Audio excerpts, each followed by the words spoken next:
Alternative Digitalk. Real issues, real talk.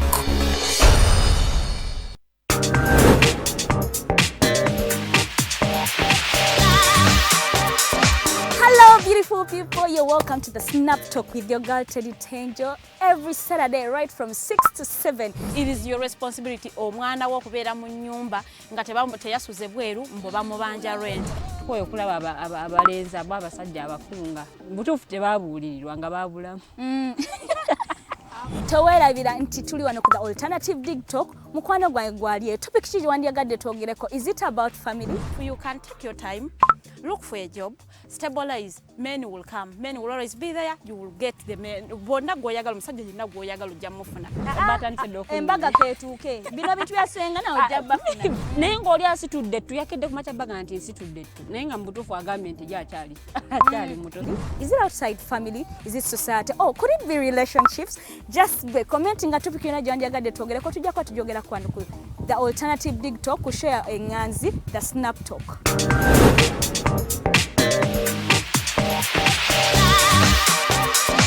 How are you beautiful Ugandans? It's your girl Teddy Tanjo. Welcome to the fancy floor. Who doesn't see my hair, guys? I am super glamorous. Remember, this is the only show where we're going to be talking about fashion. Please, where are you think? Teaching. What has been confusing you about fashion? Sorry, you said I should not smile. For all the information about fashion, maintenance of body shape. I can wear bling bling when I'm going out. So you can wear bling bling going out or any occasion. We shall be doing all this in the fancy floor. Remember, it airs every Thursday right from 8:30 to 9 with your girl Teddy Tanjo. It is the fancy floor.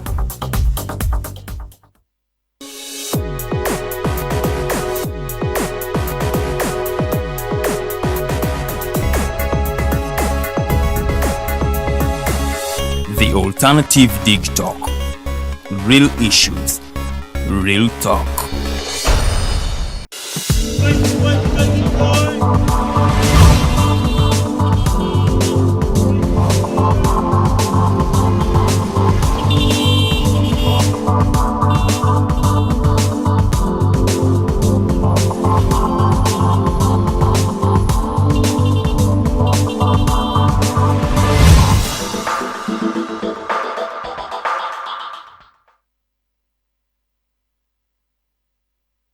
Yes, it's Thursday, 20th day of October 2022. Ladies and gentlemen, welcome aboard from wherever you're listening from. I would love to welcome you in a very, very special way. As I've told you, we are marking the 20th day of October 2022 in a year that has been thrilling and that will always be remembered in the history of this country. Ladies and gentlemen, remember the World Cup is also coming underway. That will be next month, I think we have 30 days to go, because on the 21st of November 2022 we shall be seeing the Qatar World Cup taking course, where we shall be looking for the champion of the world in yet again in what will be an interesting competition. Remember, France were the champions last tournament. That was in 2018. We saw, I think in 2014, was it there are various teams. I think it was Germany that took it home. In 2010 we had Spain. In 2006 we had Italy. In 2002 we had Brazil. In 1998 we had, I think, France. Yes, I can recount, I think 24 years ago, the different World Cup competitions that we've had. And of course this year we shall be also enjoying another dose of what will be interesting football in that regard. Brazil comes in this particular competition as their favorites to win this title, and of course they're number one in the best teams in the world. But today we're not talking about World Cup, but we'll be talking about media, technology, law and democracy of this country. And of course in that regard we have a gentleman called Engineer Olanya Olenge Tonny. He will be joining me for the discussion today morning. But before he does, allow me welcome you in a very special way to the Mighty Drive Show. My name is Edgar Matthew Karuhanga and I am a journalist with Digitalk TV. Today we have a lot of stories that have been trending and making rounds in the country. But before I delve into that particular discussion, Digitalk TV is an online media platform that has spearheaded, the campaign to make sure that we redefine the social media narrative in this country. We want to redefine how people are consuming information on the internet, and especially on these various social media platforms. We're talking about Facebook, we're talking about Twitter, we're talking about YouTube and other social media platforms. We think that it's a digital era and everybody is obligated to get the right information with the right people and professionals at that, to make sure that you make informed decisions at the end of the day. Now, the Digitalk TV is a TV that has various shows, and you can also watch them on our social media platforms. As I've just told you, we have a show like Mighty Drive that airs every Monday to Friday from 7 a.m. To 9 a.m. We're always here breaking down, having a conversation with this country. We also have a show about the law and law literacy and everything like that. That is Tekachi, a show that airs every Tuesday from 11 a.m.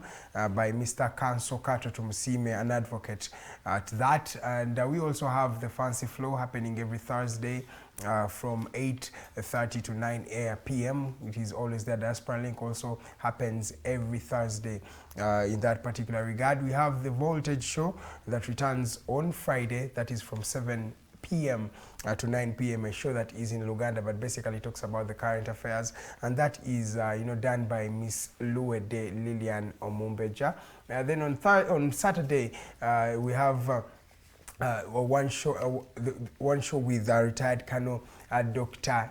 Kiza Besige, that is called the Interface Show, that happens from 10 to midday on Saturday with retired Colonel Dr. Kiza Besige. And of course, we're still putting a spotlight on the current affairs in the country with that particular legendary and politician, and also a presidential aspirant 4 times. And of course, this gentleman has not seen power up to today. And then on Sunday, we have Edisolio Mukulu, a show that brings very experienced individuals that make sure they inform you in what they think they have learned from the world in the years of being in this country, and of course in the years of serving Uganda. We have had, I think, Honorable Yona Mutawe on that particular show in the past. We've had various people of a lot of knowledge and intellect that make sure they teach you here and there. On Monday, we have the Hotline Show that happens in the evening, that is from 7 p.m. to 9 p.m.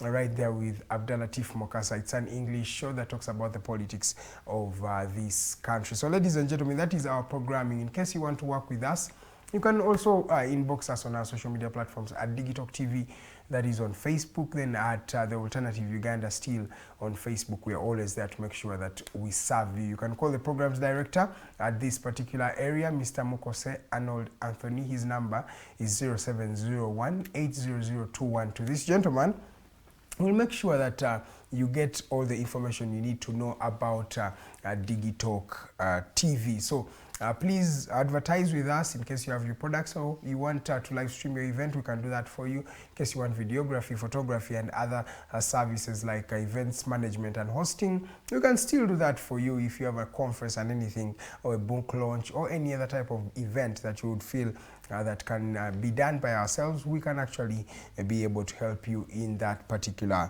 regard. Just for clarity, mwena batwega sekombaniriza nnyo wano kushoya mwenganzi nze Edgar Matthew Karuhanga kubanga mbaweereza enchayo olunaku olwalira. Amawulire mangi agagenda maaso mu ggwanga ne wabweru w'eggwanga, era leero tugenda kubanga tunyumyamu mpola mpola paka sawa zigenda kubeera 3 ez'okumakya. Katandike ne story ebadde esinga okutrendinga mu ggwanga kati ye story ya President Museveni ne Minister we owa Justice and Constitutional Affairs omwami Norbert Mao. Norbert Mao yegatta ku Museveni oba government ya Museveni n'agamba bagenda kubanga balaba engeri gye basobola okukyusaamu naye nga bali mu system munda. Jjukira omwami ono abadde wakanya gavumenti eno okumala akabanga kangi mu kiri ekibiina kye ekya Democratic Party, naye kyewunyisiza eggwanga yesterday but one President Museveni yali ayogerako in an exclusive interview gye yakola ne NBS television. Yavaayo n'akakasa nti nno teboogerako oba tewali plan ya kubanga akola transition through Norbert Mao's anything like that. Yagamba Norbert Mao kubanga amwegattako tekyali about any transition or okwogera ku ngeri gyagenda okubanga ava mu buyinza, naye just kyali kubanga bakwatagana balabe engeri gye basobola okubanga bakendeezaako ku opposition bigambo bya President Yoweri Kaguta Tibwabura Museveni. Ye Nobad Mao olunaku lwegulo yadde meeting at the National Executive Committee ya Democratic Party naye n'akakasa nti nno President Museveni baayogerako ku nsonga zino eza transition. Yazze nno okubanga ayogera ne National Executive Committee ng'ayagala kubanga abannyonnyola entegeeragano ba agreement gye baakola ne President Museveni n'ekibiina ekya National Resistance Movement wadde ate bali members ba National Executive Committee bo bagamba omwami eno teyabalagaako ku agreement eno kyekisooka era lwaki aba agidefending okubanga aginnyonnyola ng'ate teyagibabuuza oba teyagibagambako nga agenda okubanga agiteekako omukono. So aba National Executive Committee ya Democratic Party bo bakakasizza nti tebalina kye baagala kubanga bawulira okuggyako nti Nobert Mao ono President General wa DP abenga alekulira mbagirawo wadde bakoze resolution tebanakola resolution yonna naye nga bo bakkiriza nti Nobert Mao line bago oba agreement kuno okutegeeragana kwe bakola ne NRM bo tebakulimu in the first place so tebeetaaga kubanga bannyonnyola ekintu kye bataategeera oba kye bata-approvinga nga bo. Bano bagamba nti Secretary General wa Democratic Party nga yeegase wamu Gerald Siranda kati nno he is a member of the East African Legislative Assembly wetwogerera y'omu ku babaka omwenda abakiikirira Uganda. Bagamba nti bo ono Secretary General ne President General wa DP Nobert Mao bakola entegeeragana ne Yoweri Kaguta Tibwabura Museveni oba the National Resistance Movement naye tebaabakakasa mu kusooka so kibasaba ono omwami asooka abenga yeewummuza kubanga tebagenda kubanga bakkiriza defending ye oba engeri gya defendingamu agreement eno gye bagamba nti bo mu ekisooka tebaasobola kubanga bagiyisa. Ekyokubiri tekyali omuntu asobola kujja defending ekintu kye bataayisa mu kusooka nga National Executive Committee. Zino zaali decisions ez'omwami Nobert Mao ne Gerald Siranda. Ye Nobert Mao talina kyasobola kubanga yeewozaako kubanga n'ekintu kye baali balowooza nti kyekyali kisinza okubanga kimutwala ekyokubanga ayogera ku transition eno omwami ono yakisuula mu muluka era bagamba nti President Museveni kasita yakakasiza eggwanga nti bo tebaayogera ku transition yonna baayogera ku nteekateeka gye basobola okubanga bakozesa okubanga baweereza Uganda. Ate nga personally President Museveni ye yali looking at to reducing the opposition of this country. Twogerera kati nga opposition kupi abantu abagisigaddemu muli Alliance for National Transformation abasajja aba National Unity Platform the leaders of opposition then ndoza ne Forum for Democratic Change oba FDC. Era n'ebiri mu Nuupu eyo waliyo ebigenda maaso nawuliddeko omwami ono Mathias Mpuuga leader of opposition wali abatamukkiririzaamu oba bukulembeze bwe wali mu National Unity Platform bagamba yeetaaga okubanga akyusibwa bo mu ndaba yaabwe balaba nti omwami ono okuva emiti ya Anna Francis zaake yasobola okubanga akola omulimu guno okusinga Mpuuga yabadde mu newspaper emu gye bayita The Observer yakoze exclusive nabo n'abakakasa nti teri muntu asobola kubanga amuyigiriza ngeri gy'asobola kulemberamu. Nobody can teach me leadership byebigambo omwami ono Mathias Mpuuga bye yakozeseza nga referring eri abo abantu abatamukkiririzaamu okubanga asobola okulembera opposition mu parliament oba National Unity Platform to abakulembera opposition wali mu parliament ya ggwanga lino. So Mathias Mpuuga naye akaliko mu National Unity Platform naye era experience Mathias Mpuuga ne Francis zaake ze bayina olabye ddala mbuno tezenkanaakana omwami ono abadde mu bukulembeze okumala akaseera kangi osuubira nti Mathias Mpuuga is more experienced okubanga asobola okukulembera basajja bano aba opposition mu parliament y'eggwanga. Ndaba eddakiika ziri 15 ze zaakayita ku ssaawa emu ey'okumakya. Nze Edgar Matthew Karuhanga okubanga nkuweereza ndowooza katugendeko ko wabweru w'eggwanga tunyumyeko wali ku the 20th Communist Party of China oba CPC.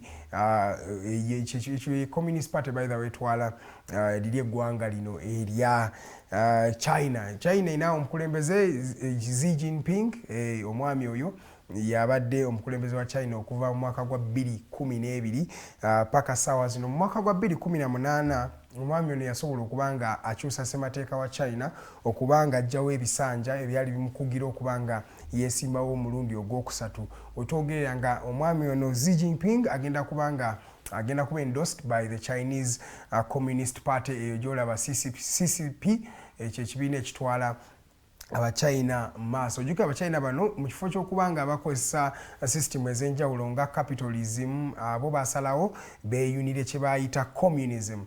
Communism kwe kubanga bonna mwenna muli under one government n'ekibiina kimu kye kisobola okubanga kibatwala nga government yesalawo ku biki ebisobola okubanga biyamba. Bano nno eno entegalagano oba enkola y'ebintu bagi adopting mu mwaka gwali gwa 1921 nga bali under omwami bamuyitanga Chen Dixu mu biseera by'aba Mao Zedong. Abo be basajja abasobola okubanga bakulembera mu China okubanga batandika ekintu kino ekya communism, era ekibiina kino ekya Communist Party of China kyekisinga abantu ndooza ku lukalu lw'ensi eno. Abantu miliyoni ezisoba mu 100 be bamemba ab'ekibiina kino ekya CCP. So batandise okubanga bawuliziganya. Njukira bano abasajja bamiitinga eno meetinga every after 5 years bamiitinga okubanga balaba ani agenda okubanga atwala China mu maaso. So bamiitinze wetwogerera nga omwami Xi Jinping agenda kubanga akulembera China eno ekisanja kye kigenda kubeera kyakusatu.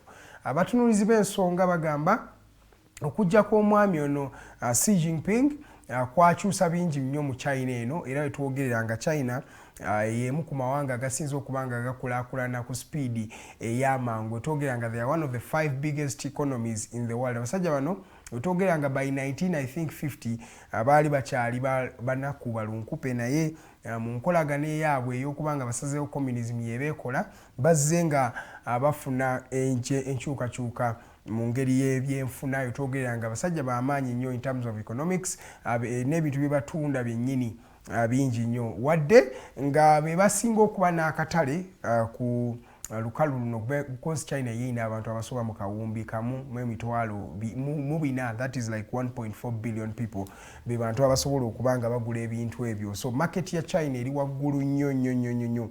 Mu mbeera eno abantu abasinga batunuulidde nti omwami ono Xi Jinping ali ku trajectory yemu, tannaba kubanga akyusa era mu bigambo bye speeches abadde akola nga akola meetings zino, jika meetings zino abadde azikola mu bibuga ebyenjawulo mu ggwanga lino erya China, okutandikira mu Shanghai, baliko mu Beijing, abaddeko mu Guangzhou, yonna abadde agenda yeetooloola nga annyonnyola abantu beeyo biki byagenda okubanga abakolera, naye ate takyusiza script nnyo, asigadde ku bintu byakkiririzaamu omwami ono Xi Jinping, omuli okuba nti China ekulaakulana okutuuka ku zilevo nga za United States of America. Ye kyekintu kyakkiririzaamu nti no economic reforms zino balina okuzikola basobole okubanga batuuka wali ku level y'amawanga nga United States of America ne Russia. Naye ngera of course balina the Chinese dream ono Xi Jinping yatandika nayo 2012. Chinese dream yali slogan gye baali batonzeewo etegeeza nti China ina okufuuka a global super power in that regard. Omwami ono mu bigambo byadde ayogera yayogeddeko ne ku Taiwan n'agamba mbu China of course erina okuddayo ku unification. Jjukira eggwanga lino erya Taiwan lyava ku ggwanga lino erya China, oba bo beetwala nti tebali under China, naye okuva edda ekizinga kya Taiwan ekyo kyali under the Chinese rule. So omwami ono Xi Jinping agamba mbu nno agenda looking forward to the unification of China. Wayogera ku unification of course tuba tutegeera nti Taiwan eno tesobola kubanga wona because abasajja bano bajagadde nnyo okubanga bajanexinga nga bajeddiza nga olaba Russia kyekoze ku Ukraine kyekimu kyennyini Xi Jinping kyayagala okubanga akola eri eggwanga lino gye bayita Taiwan, oba abantu abasinga bakiyita Chinese Taipei. Ly'eggwanga ly'erinnya ly'eggwanga ettuufu, naye bo basalawo ne bagamba katuliyitemu Taiwan just like that. Taiwan yo akazinga kali ako kagamba nti ko kafuuka ggwanga eryetongodde, naye nga of course tulaba nti China yagala kubanga ekyusa in that particular regard. So meeting eno ekyagenda mu maaso, omwami Xi Jinping akyatambula mu bibuga ebyenjawulo ebya China ng'anyumyako. Yayogeddeko ku green gas emissions, n'agamba China yagala kulaba nga sustainable goals bazifuna by 2030 wadde bo bakkiriza nti no carbon emissions ozireducing enakubeera a long shot bo balaba nti it's going to be vision 2060 bo gye baagiwa okubanga bareducing all carbon emissions in the air. President Xi Jinping yakyogeddeko ekyo we yabadde ng'ayogera ne ba delegate members wali mu kibuga ekya Guangzhou gye yabadde yayogedde ku Belt and Road Initiative gye bali mu kukola ne United States. Omwami ono nno President Xi Jinping yakamitinga ba President ba United States abawera yaliko ne Donald Trump mu mwaka gwa 2017. In fact yamukyazaako mu ggwanga erya China. President Xi Jinping yaliko ne Barack Obama jukira we yajjira mu buyinza. Barack Obama naye yali amaliriza ekisanja ky'endooza kyali kyakubiri ekya 2013 awo. Omwami ono yamitingako naye President Xi Jinping. So gamba President Xi Jinping akoze nnyo okubanga China eno ewulikika wadde nga abantu abasinga bagamba engeri gye bamutunuulira ayagala kufuuka nakyemalira because we yakyusa asemateeka okubanga amukkiriza okuba n'ebisanja byonna by'ayagala. That means omwami ono asobola okujja for as long as he wants, asobola okujja n'asobola okubanga akulembera lino eggwanga erya China. So China yeri mu kalulu we tuwogerera katulinde tulabe kinamaliza kita naye nga buli omu engeri gye bakirabamu President Xi Jinping agenda kubanga akomawo ekisanja kye ekyokusatu ekigenda okubanga kimukkiriza okuweza emyaka 15 nga akulembera eggwanga lino erya China. China ina abantu nga ina bagambi basukka mu kawumbi kamu. That means they are like 1.4 billion people. So basalawo nti President Xi Jinping abakulemberamu of course babeera batuufu kubanga omwami ono ye musajja akakasizza nti nno tanyigirwa mu ttooke. Yeegatta ku kibiina kino ekya Congress Party ekya Communist Party of China ekyegattako mu 1971 okuva olwo abadde growing through the ranks paka mu mwaka gwa 2012 we yasobola okubanga afuukira ddala akulembera kino party oba President General wa Communist Party ya China. So mwami oyo akyagenda mu maaso okubanga afeffetta akalulu wali mu bibuga ebyenjawulo ebya China we bagenda okubanga bamuweera ekisanja. Abantu bangi boogedde ku bintu ebibaluma omanyi n'aba China nadde mbalabako balinga abasajja bana abafirika buli wadde agenda buli omu ng'agamba kino kitutawaanya kino n'akikolera ki kino n'akikolera ki ng'olaya ddala nti nabo waliwo bingi bye bakkiriza ebatawaanya. In fact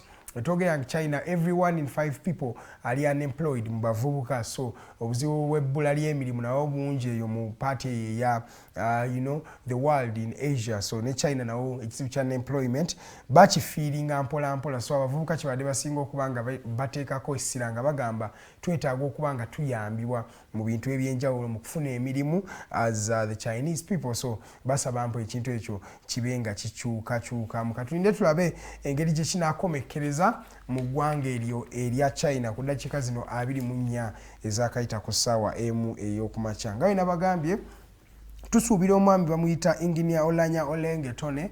Naye tugenda kwogera ku media technology, tugenda kwogera ku nsonga ez'enjawulo eziruma abantu mu ggwanga, tugenda kwogera ku Computer Misuse Act eno, twogere ku Law and Democracy, twogere ku bintu bingi era tovaawo wano because emboozi ekyanyumira ddala. Osobola okunsirikako ne ku message buuza ku mikwano gyo oba inayo omuntu nga celebrating a birthday olunaku luno olwaleero osobola okuba nga omusindikira ka message ne tukasoma n'omuyozaayoza okubanga aweza emyaka gy'anaaba awezezza. Mu mawulire amalala ye Katumba Wamala omwami ono mujjukira yakubibwa amasasi agatwala yafuna obulumbaganyi obw'amasasi obwatwala omuwala we.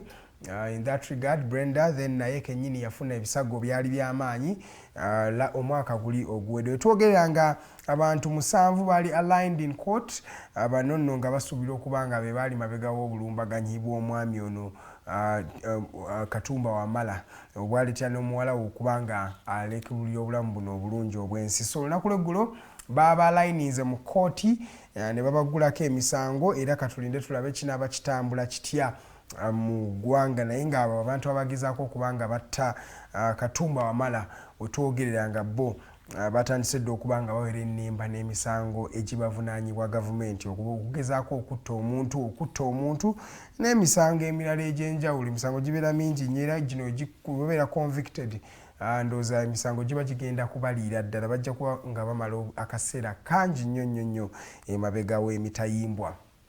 Twogereko ku the tweeting journal ono nno mumumanyi wesitagana kwogera linnya ye mutabani wa president era General Muhoozi Kainerugaba yapostinze ku social media n'agamba teri muntu asobola kubanga amuyimiriza okubanga akozesa social media. Yagamba he is an adult era teri muntu asobola kubanga amulemesa okukozesa social media ye mu ngeri gyawulira nti nno ayagala bino ebigambo yadde abirifaringa eri munnamawulire okuva e Kenya yadde agamba nti ono omwami asobola okubanga agibwa ku social media ab'obuyinza basobola okubanga tebamukkiriza kubanga atwitinga. Yagambye musajja mukulu era asobola okubanga atwitinga kyonna kyonna kyayagala. Abantu bangi bamuzembe baagala okumuddamu byesitagenda kuddamu essaawa zino.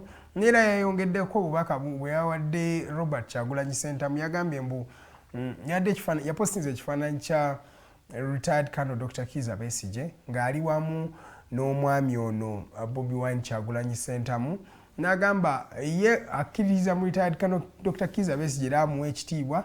N'agamba he is my elder and I respect him so much. Naye n'agamba akano ka Bobby yakayisa n'aka Bobby nga watera okayita. N'agamba ono apaana tetusobola kubanga tumukkiririzaamu yoyo Robert Kyagulanyi Ssentamu ng'ali ne Muhoozi. Wali ku social media ya Muhoozi yeeyongedde okubanga alumya abakkiririza mu Robert Kyagulanyi Ssentamu. Omwami ono jjukira kitaawe yaakabwa ng'amwongera eddaala erimukakasa okubanga afuuse full general. That means amaddaala gonna agali mu magye yasobodde okubanga agamalayo era abantu bangi bakitunulire ng'ekikolwa ekyagala okubanga kyanjula omwami ono okubanga mu 2026 asobola okubanga ajja ng'avuganya ku ntebe eya kitaawe. Wadde bannayuganda bangi bagamba ino project Muhoozi tebagikkiririzaamu era tebalaba ngeri gyegenda okubanga eyimirira. Naye ye Muhoozi Kainerugaba yekkiririzaamu nti eggwanga lino asobola okubanga alitwala mu maaso. Mawulire amalala abalooya ba Sipapa enkya y'olunaku olwaleero nkakasiza nti abookubiri nabo baakivuddemu.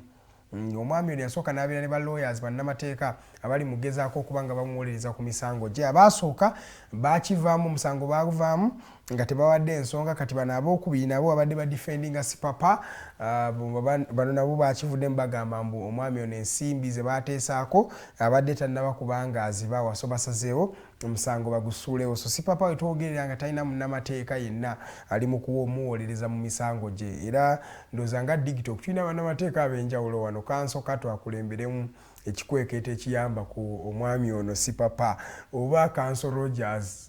Musalewo mugambe bannaye tugende tuyambe ku Sipapa kubanga bannamateeka bo bamudduka buddusi in that particular regard. Ndaba akadde katutwala kantindigwa ziri 28 zezakayita ku ssaawa emu ey'okumakya.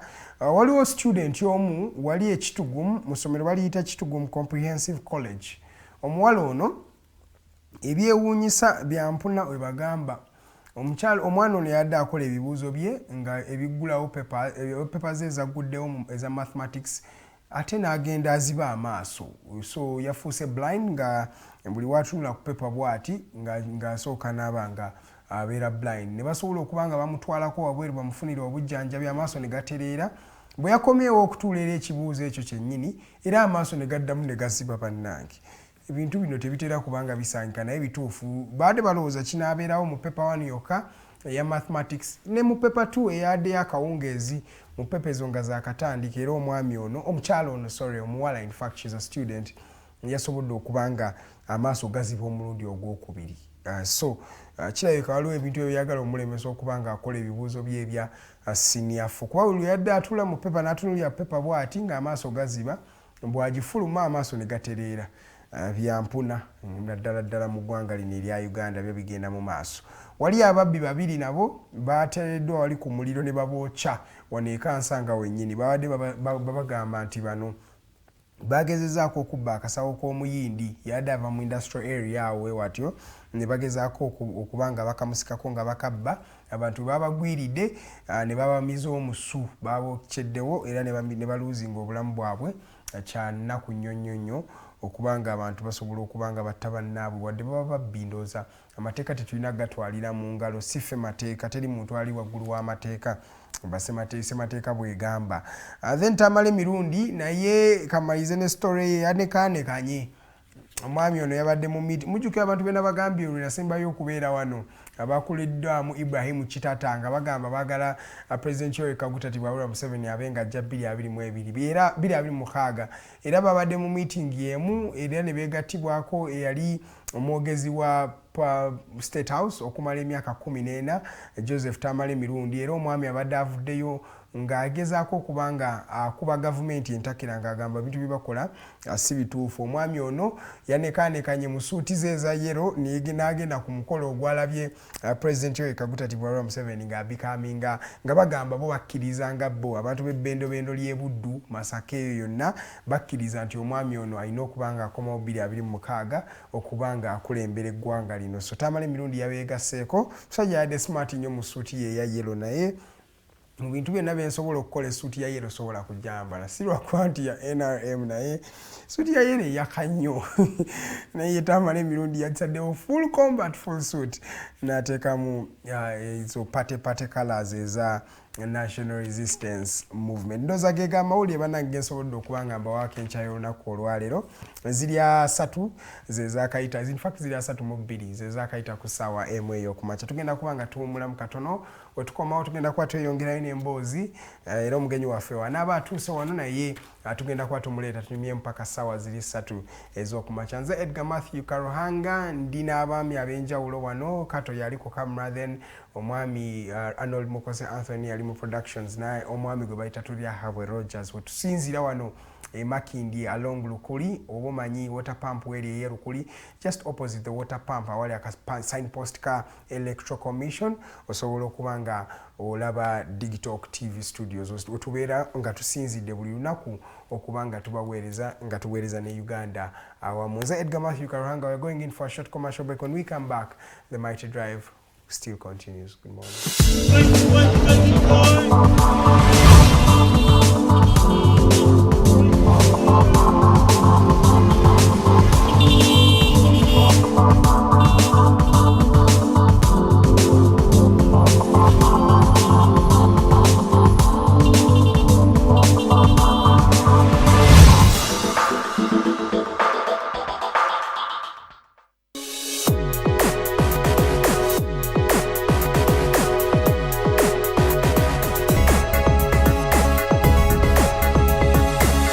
The Alternative Digitalk.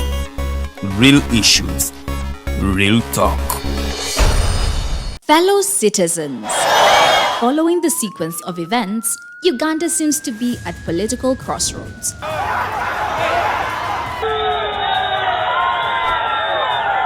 I'm not a servant of anybody. Madam, I know the law. As such, Alternative Digital brings you the Interface Show with retired Colonel Dr. Kiza Besuje. Let's keep on the same page on Alternative Digitalk. As he gives you the alternatives on the transition question, rule of law, human rights and freedom, youth inclusion in governance, economic stagnation, as he confirms. I'll be always here Saturday from 10 a.m. in the morning. Be there. Don't miss the live discussion on the Alternative Uganda, Digitalk TV Facebook pages, and the Alternative Uganda YouTube channel.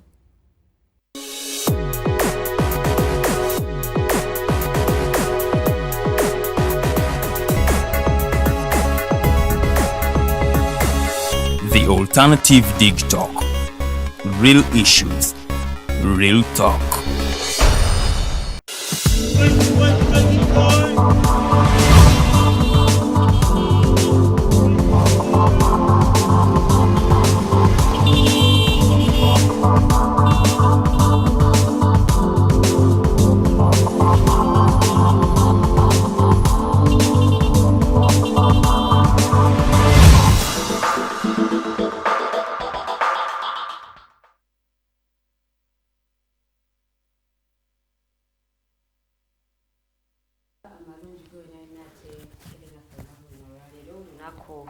Lwakuna ennaku z'omwezi tubala 20 tuli mu mwezi ogwa October omwaka 2026 2022 mbaniriza ku program The Mighty Drive olunaku luno olwaleero tugenda kuba nga twogera ku nsonga ez'enjawulo. Tulina omugenyi waffe yamaze dda okuba nga atwegattako ono nno Engineer Mulamba, Engineer Olenge Tonny, munnange yamaze dda okuba nga atwegattako olunaku olwaleero. Tugenda kuba twogera ku nsonga ez'enjawulo ezikwata ate ku media ebikwatagana ku mawulire n'ebirala bingi nnyo, amateeka awamu n'ensonga endala ez'enjawulo. Tulina Computer Misuse Act, munnanga agenda kuba tubuulira ye ki kyagirowoozaako, ebirala bingi nnyo by'otasaanidde kubeera nga obuusa amaaso. Nze omumbejja luwedde Lilian era nga ndi ne munnange Edgar Matthew Karuhanga we tugenda okuba nga tukutuusaako program ey'olunaku luno olwaleero. So tuulakalira yosobola okuba nga otufuna ku mukutu gwaffe ogwa The Alternative Uganda ku Facebook.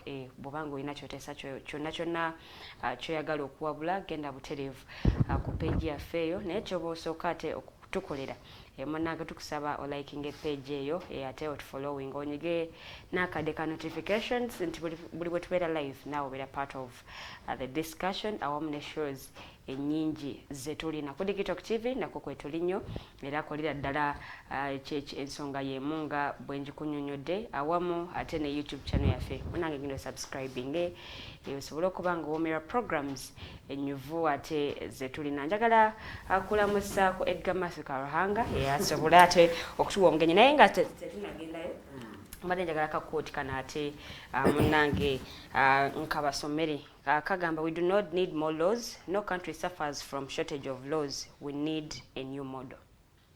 We do not need more laws. No country suffers from a shortage of laws. We need a new model. So ndowooza kooti eyo etuukira ddala ku bakulu ate munnange ababaga amateeka gano. So abatunuulire ekyetaaga okuba nga kikolebwa, omulembe gukyusa, ebintu bikyusa ebyenjawulo. Si kuba nti tetwetaaga mateeka mangi, naye twetaagayo enkola oba oliawo enaayambako bannansi okuba nga balema ate okumenya amatono ge tulina, naye ate n'obutasukka wawe balina kuba nga bakoma. Edgar.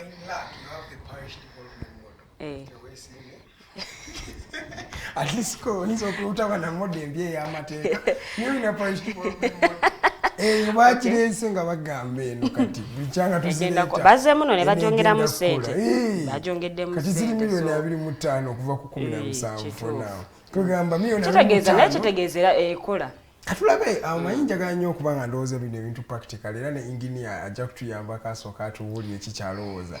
Nze weesingira okwetaagira engineer atubuulire n'atubuulire ku awards. Of course agenda byonna agenda kubyogera leero tumuyina essaawa nambala dakika nga 27. Good morning, Edgar. Good morning. How are you? I'm okay. I just want to talk about the PDM this thing. I just want to make sense of it because that's our job as journalists.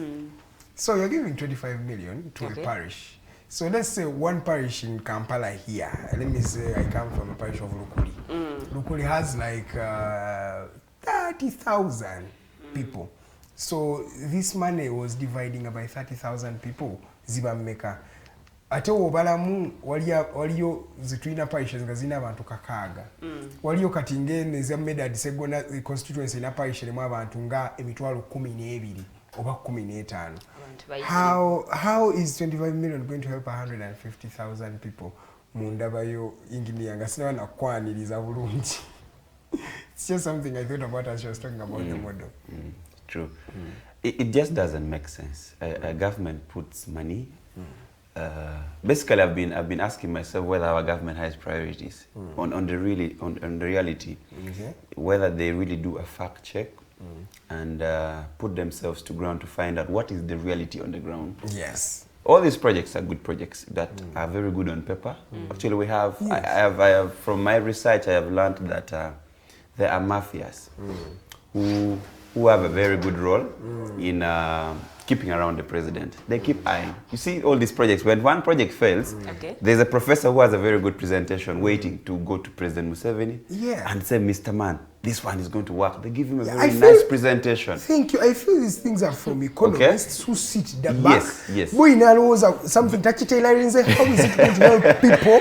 right? But someone has just sat because they are an economist or someone or a professor. And has written a very good paper. This time, Emioga has failed, but PDM, this one is going to work. And this guy has been chewing a lot of money now and he's in his... So I have been arguing in every forum I speak to, and I've been telling people, all these projects are a scam. I've told people openly, I said, all these projects are a scam. You just give me a background of which project has worked and success stories. I just want a practical success story. PDM is working. That's PDM what the is working. president told us. When PDM money was put out in my home district in Kitgum, you saw how much was stolen. Almost the entire money was stolen. Yeah. Okay? Where the people... There are people who are already being arrested. Did you watch that story? Yes, I did. But now the president gets reports that the PDM is working. So where does he get those reports from? No, but I mean, are they just faking them? I have to be sincere. The reality on ground is much different from what is portrayed or given in the media. You see, what the mafias or the guys in the deep state have also learned is the most important thing they have now tried to capture is to use the media to their advantage. How so? Because media drives public opinion. When they tell you it's working, the same way you've read it is working, you're going to take it like that. But you guys, these guys... But when you go and interact with the people on ground, ask them, ask how many people have benefited from youth livelihood and whether their life has changed. There are people who have benefited. But let me tell you, when you listen to the success stories of things like these ones, they will say, I had 3 goats when I had just started. Now I have 6, right? I had 10 chicken, now I have 20. So how are you reducing your poverty? How are they? Okay, yes, you've got the money, and roughly, because when you start counting that amount to trickle down to the last people or last individual, you will see that someone will get roughly like a 30K, 40K, or 50. What I can tell is this. And that is a good system. What I can tell is this. For you to agree with me, just keep watch. In the next few months, you will hear a new project being launched.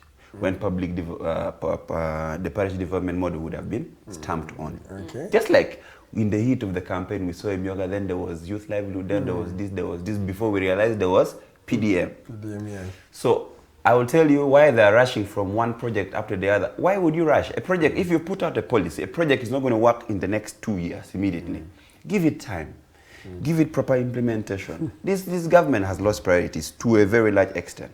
That is what I see. And the problem is, you have people who could be sitting around the president to advise him, but they seem to only be protecting their bread. They seem to fear to tell the reality to the big man. Okay, so the big man does not know. But now let's look at the citizens. What role are they playing when it comes to the government programs? Yeah. Whether are they because we always blame the government, but then we don't look at the beneficiaries. I mean, the people who are supposed to benefit from these programs. One thing I'll tell you for a fact is Ugandans are, if I say hopeless, or let me say Ugandans are in a state of hopelessness. Ugandans have seemingly lost hope. That makes them hopeless. Yes, they are just living. Have you heard of these sentiments that when they steal money, Ugandans will say, this is Uganda. When you hear such a statement, you know the country is sinking deeper. You know that people have lost the sense of patriotism. People have lost the sense of loving a country. There is what other countries, don't say there's no corruption in the UK. There is a lot. You've been following that. There's politics lately. I remember. There's a lot going on in their politics as well. But they know what to give out to the media. Here in Uganda, even at the citizency level, because that's what the media would ask at the basic minimum, they will tell you, this is Uganda, and we've given up. One of the gentlemen I was interacting with in one of the political spaces said, for the case of PDM, the president was acting smart. He first sent small money so that thugs can come, steal the money, we grab all of them, put them inside, then we bring the real money. That's perhaps why so now this is the real money. Engineer Olanya Olenge Tonny starting off the discussion with people who are stealing money in that regard. You can also join the conversation. Guys, the hashtag is #TheMightyDrive, and of course you can follow us on our social media platforms at The Alternative Uganda, that is on Facebook at Digitalk TV. I am with a beautiful lady called Lilian Omumbeja. We started off on a note of the parish development model.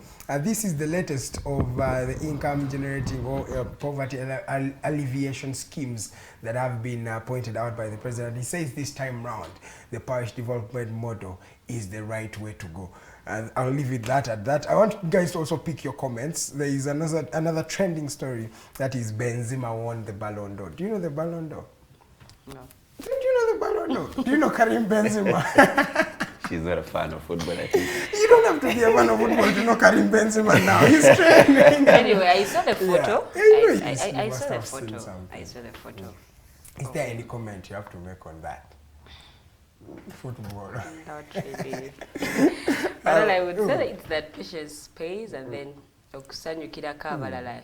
It's really good because onomwami yasanyukirako, was it Cristiano Ronaldo?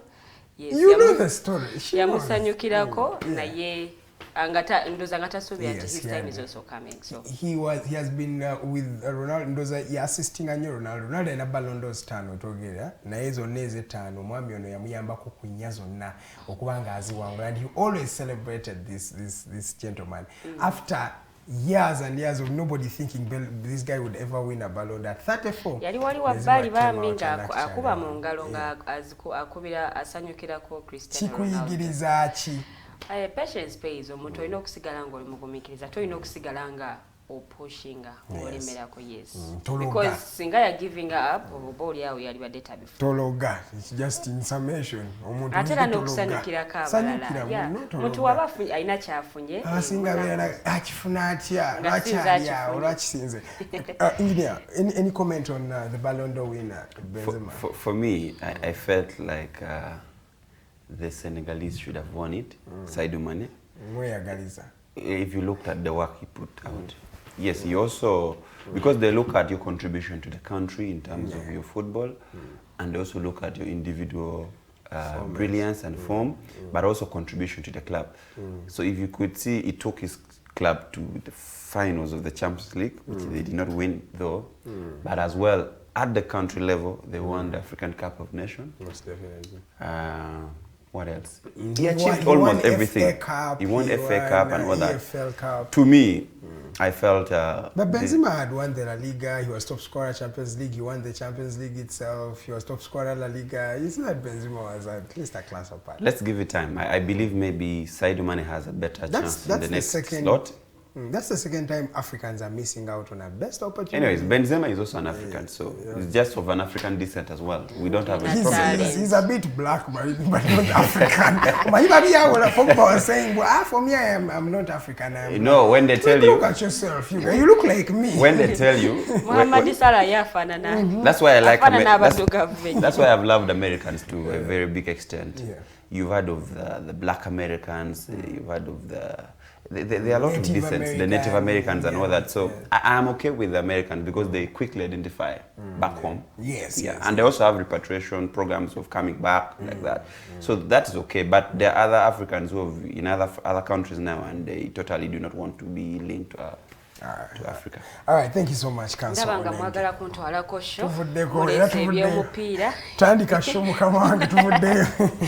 Mwena kutwala mumboze ndala nawo nja kukubuza. Mulete kom snap talk nja kuwanyumiza kumboza. Okay. Let's start off the discussion. So engineer, yes dear. Tell us about yourself. I mean, we've had you. This is not the first time we're having you on the show. I believe this is the second time. So there are those people that didn't actually get a chance to see you the first time we hosted you. So I would like you to tell them about engineer Olenge Tonny.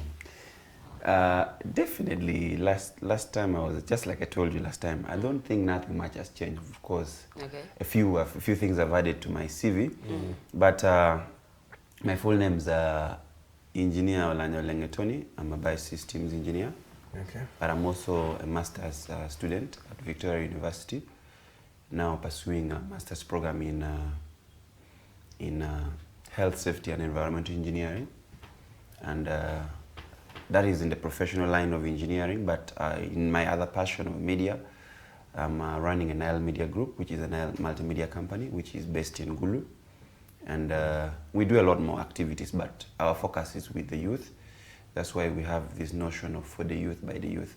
We make sure we liaise with a lot of young people, give them opportunities and platforms. We may not be having fully established houses already running, but we have a lot of collaborations with other media houses, be it TV, be it radio, or any platform, digital, print, and all that. So that's what we're doing currently with the media. Of course, in the other space also we are trying to be realistic to to the normal day life. We are in a group of young people, just like I told you, it's for the youth by the youth. We have a platform called the Young CEOs platform. These are young people who are in businesses. You find maybe there's a young lady running maybe a clothing line, there's another person doing maybe artworks, there's another person doing photography, another one doing video. So we have that platform. Now, what we do in that platform, I'm the president of that platform. What we do in that platform is to ensure that we network ourselves and get opportunities among ourselves as young people. So yes, we appreciate the fact that there are a lot of initiatives to support young people, but we also appreciate the fact that we need to come together as young people and take up this space. Among the things we can do as young people, all we have done in this country is to quarrel about bad things happening, but also, besides the complaints here and there, we also try to put up practical aspects on how we can deal with these things. Yeah, just as us. So we put in money together and say we're going to put an investment and say we're going to support this business. After a certain period of time, we keep it having revolving. We do not need to wait for, like, let's say, PDM to come. Because, yes, there are bureaucracies involved in all this that keep delaying here and there. So that's what we do as the young CEOs. We also try to move to schools to give students career guidance. And generally, we're trying to shape our generation as us. We're trying to redefine this. Just a quick one. Have the young people embraced, young people of Gulu and where you're doing these franchises from, have they embraced your ideas, and are these things impacting? How are they changing the lives of these young people for now? What is that impact you would say, for now we have really tried to change and done this and this and this? The idea has been to grow together. And when we started, I think we were only 6. Okay. And now we have a big population of about 85. 85 young CEOs. These are young people in businesses. Be it small, but we want you to be doing something. For you to be called a young CEO. And it's become prestigious. It's become a brand to reckon with. People want to identify with us. And all through these members, you find a member is being called and said, another person calls and says, I want to join the platform. And for us has been, we did not advertise it. The brand has advertised itself. And it's been a community. We fight for each other. When maybe like, when a colleague has issues with taxation, we have a taxation lawyer to represent you at no cost. Okay. And that young person also is a lawyer who has a law firm. So you see how it works. Yes. It's revolving. It's just young people trying to hold each other to make sure they Yes, definitely. And the idea is to grow together. I will tell you for a fact that we've not remained the same. We have companies like Loremi Tours. Loremi Tours is run by a young lady called Gloria. When Gloria is doing her work, she's maybe trying to have an interest in marketing. She'll come to me. I do not perhaps if I'm to charge her, it will be very minimal. And most times, because we have that urge that we need to go together, we deploy this work for So these are for some no of cost. the companies that you partner with? Yes, the companies we work with. Okay. So there are very many companies. I will tell you for a fact that a number of them have grown, even to the level of just digital influencers who are part of us. They've really grown. One of the gentlemen who is a digital influencer is called Spraga. He's now been getting even gigs in Kampala because of the extensive networking. You find there are big events, international events in Kampala, and he's being employed here and there. He's gotten his apparels or his products and merchandise to the public. So we needed that platform, and we keep growing. We keep growing over and over. We also recognize that at the national scene, there's a platform also for the CEOs, which is, I think, under the Private Sector Foundation. Ours is a model. We're currently running it from Gulu, but you find there's a chapter in Kidgum running well. There's a chapter in Arua running well. So you don't have a chapter in Kampala? The other chapters, our interest is this. Ours is to give the message and give the model there. We do not control how you run yours. Ours is just to provide that inspiration. We of course benchmark. We travel to Arua, we travel to Kidgum, and but there's something intentional that is coming from the northern region. I feel the northern region is one of the fast growing regions in the country today. I don't know, is there something you guys are planning for? Should we expect something coming from there? I've been doing personal research. Lately the economy is biting very hard on everyone. Me, when when these economists and statisticians give us figures and say we're moving at this rate, it doesn't make sense. When you want to feel the real economy, go to the border man. Go to the saloon person, go to the people, the very, very local people, the vendors and all that. Yeah. That's when you realize the real economy. And for a fact, in Gulu, the sentiment has been, but the borders have become so disciplined these days, they stop you by themselves. They even greet people these days because of the economy. But to specifically answer your question, the Gulu economy is quite so much not a money economy. The Gulu economy is what I would call, not even the food economy, it's the hand-to-mouth economy. That is as it is now. You see people moving, but you don't see the money. And then maybe much more interestingly is the night economy is booming than the day economy. That's what I have observed. But as well, there's also a talk now in town. Just to cut you short, why is the night economy booming? The night economy is booming. I actually do not understand that. But I think it's because of the stress factor. That people get so stressed, they're depressed. You've seen the figure. They said 14 million Ugandans are sick, but I believe that figure is less. They said 24. 24 now. We are going, but the whole population is about 40, 45 something. I even read a story yesterday that our legislators, 1 out of 6 is also mentally unhealthy. They find themselves speaking alone at Parliament. It makes sense because even MPs up to now haven't gotten their salary. So if you look at the economy, government itself is broke. Government at some point failed to pay salaries for close to 2-3 months. So they're also struggling. I've spoken with a number of members of parliament. There are teams of members of parliament who are in the US trying to lobby money for government currently as we speak. When you see the president struggling to defend the position of Uganda on EACOP, you know a lot of money has been sunk in, a lot of investment has been put in, and when you see more banks, because of the EU Parliament resolution, more banks are withdrawing. Of course, as a country, they would want to stand their ground, but also the issues being raised, the issues of human rights, issues of environmental conservation. As an engineer, I believe on the environmental conservation. I have seen it far much where that the project, the environmental impact assessment was done quite well, even to international standards. I think maybe what EU was trying to hide under is the human rights abuses, which is glaring on the ground. So that is how the Gulu economy plays. And of course, there are also sentiments that the economy is not being run by the natives. There are other people who have come in, the Ethiopians and Eritreans are the ones running the hotel businesses now in Gulu. Then when you go to the hotels are not being run by a majority of the natives. So basically, that is what the economy of Gulu is. So there is money in Gulu that doesn't stay in Gulu. Yes, that moves to other places. But you can say that the northern region is a force that we are going to reckon with in the near future. I wouldn't say northern region is a force we're going to reckon with in the near future. Why am I speaking like this? You see, the region went through perhaps over 2 decades of war. Yeah, that is what northern Uganda. If I see northern Uganda like this today. Yes, when you saw it in the war, it wasn't like this. That's what I'm trying to say. It quickly went through a very unrealistic, or perhaps people did not see that growth. Even some people in government, majority of people in government, when they go to Gulu, they get shocked. Yes. On how things have changed. But of course, that goes to the blessings of leaders who worked very hard, like Mapenduzi, who was the chairman there. He did a lot of good work. But of course, also the community was very much interested in getting development.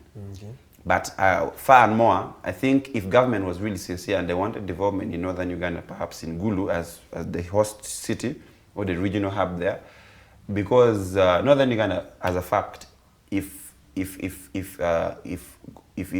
development is to spur well, Gulu is the regional hub. Gulu is like an inspirational town to Arua, to Lira, and to any other town in northern Uganda. So if indeed they really wanted a practical feel of the development that they talk about, because that development must not only stop at infrastructure, it must also go deep to the family levels. They should have properly handled these post-war activities, okay? The resettlement programs, issues of reparation and transitional justice that you see Norbert Mao trying to speak about. All those were not handled well. And I will tell you for a fact that that region has the highest level of suicide. People are killing themselves because of depression, because of trauma from the war. So there are programs that were not handled well. And of course, it has been in the media how money was stolen from the office of the Prime Minister, money meant for supporting the post-war programs. So of course, as the war was there, as the recovery was going on, a lot of the scammers in government were also using it as a ploy to get money. Just like you see Ebola scam and it's money making. COVID came, it was money making. And I sympathize very much with the people of Mubende and the other Kasanda, which has locked down. It's very painful. Okay. I think let's go in for a very short commercial break. When we return, we're going to be talking about a lot of issues. Agenda kuba tubulira kubya Nile Media Awards, what exactly happened. But if you want to be part of the discussion, wetukoma ongenda kuba nkubulira chi chiwetago kubanga okola katoke tumule mkatono nyo temovao.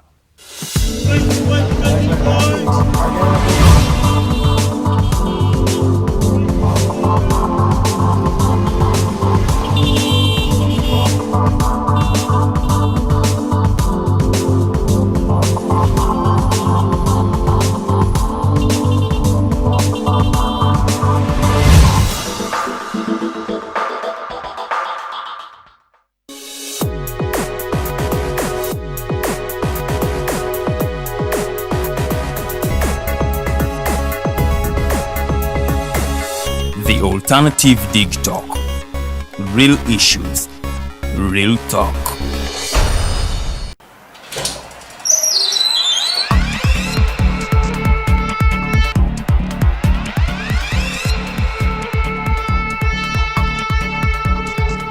You have got to get up pretty early to go do something.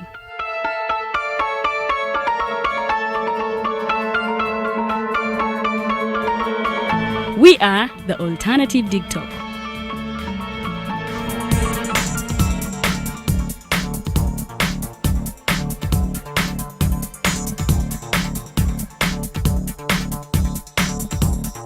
With our mobile studios, we are redefining TV presentation just as technology is setting the pace. We are blending our approach with fresh, perspectively designed breakfast show, The Mighty Drive, informative and entertainment show, exclusive and live interviews. We President Museveni wadde juzi namulaba apima akawunga kilo 2 tasobola kalya nini bwaba alya kilo 5 oyannema okuliisa eggwanga ne bwe limundekera. Njagala kwebaza the Alternative Digitalk etuwadde kano ka Mighty Drive era n'abatuwuliriza bonna abali ku mikutu njagala basaba mugendo maaso n'okuwuliriza. All given to you just a click away on your phone, tablet, laptop, and smart TVs. As we are streaming live on our social media platforms, on the road and on the go.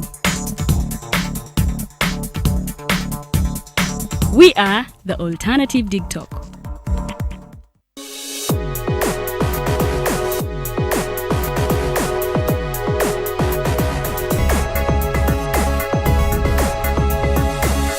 The Alternative Digitalk. Real issues, real talk.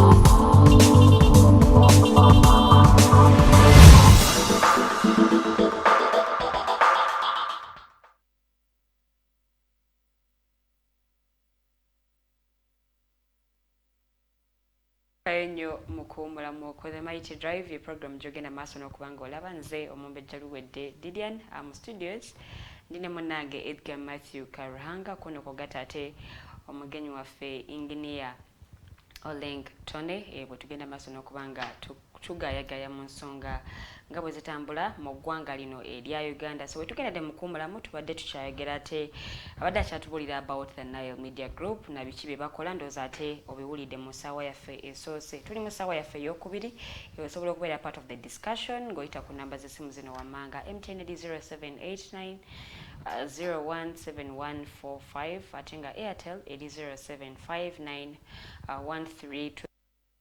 0789017145 songa te Airtel 0759132310. If we are going to be a part of the discussion, you can just go to page, that is the Alternative Uganda. So in the comment section, please drop in your comment. I'll be reading it before we come to the end of the show today. Tukozesa ennimi bbiri bwetwogeramu ku Luganda olutinitini bwetwogeramu ne ku Luzungu, so that audiences zonna ate munnange zifuna kiki zeetaaga okuba nga zifuna. Ndowooza kansooke nzireyoko ew'omugenyi waffe. I would like to hear from you, Engineer Tonny.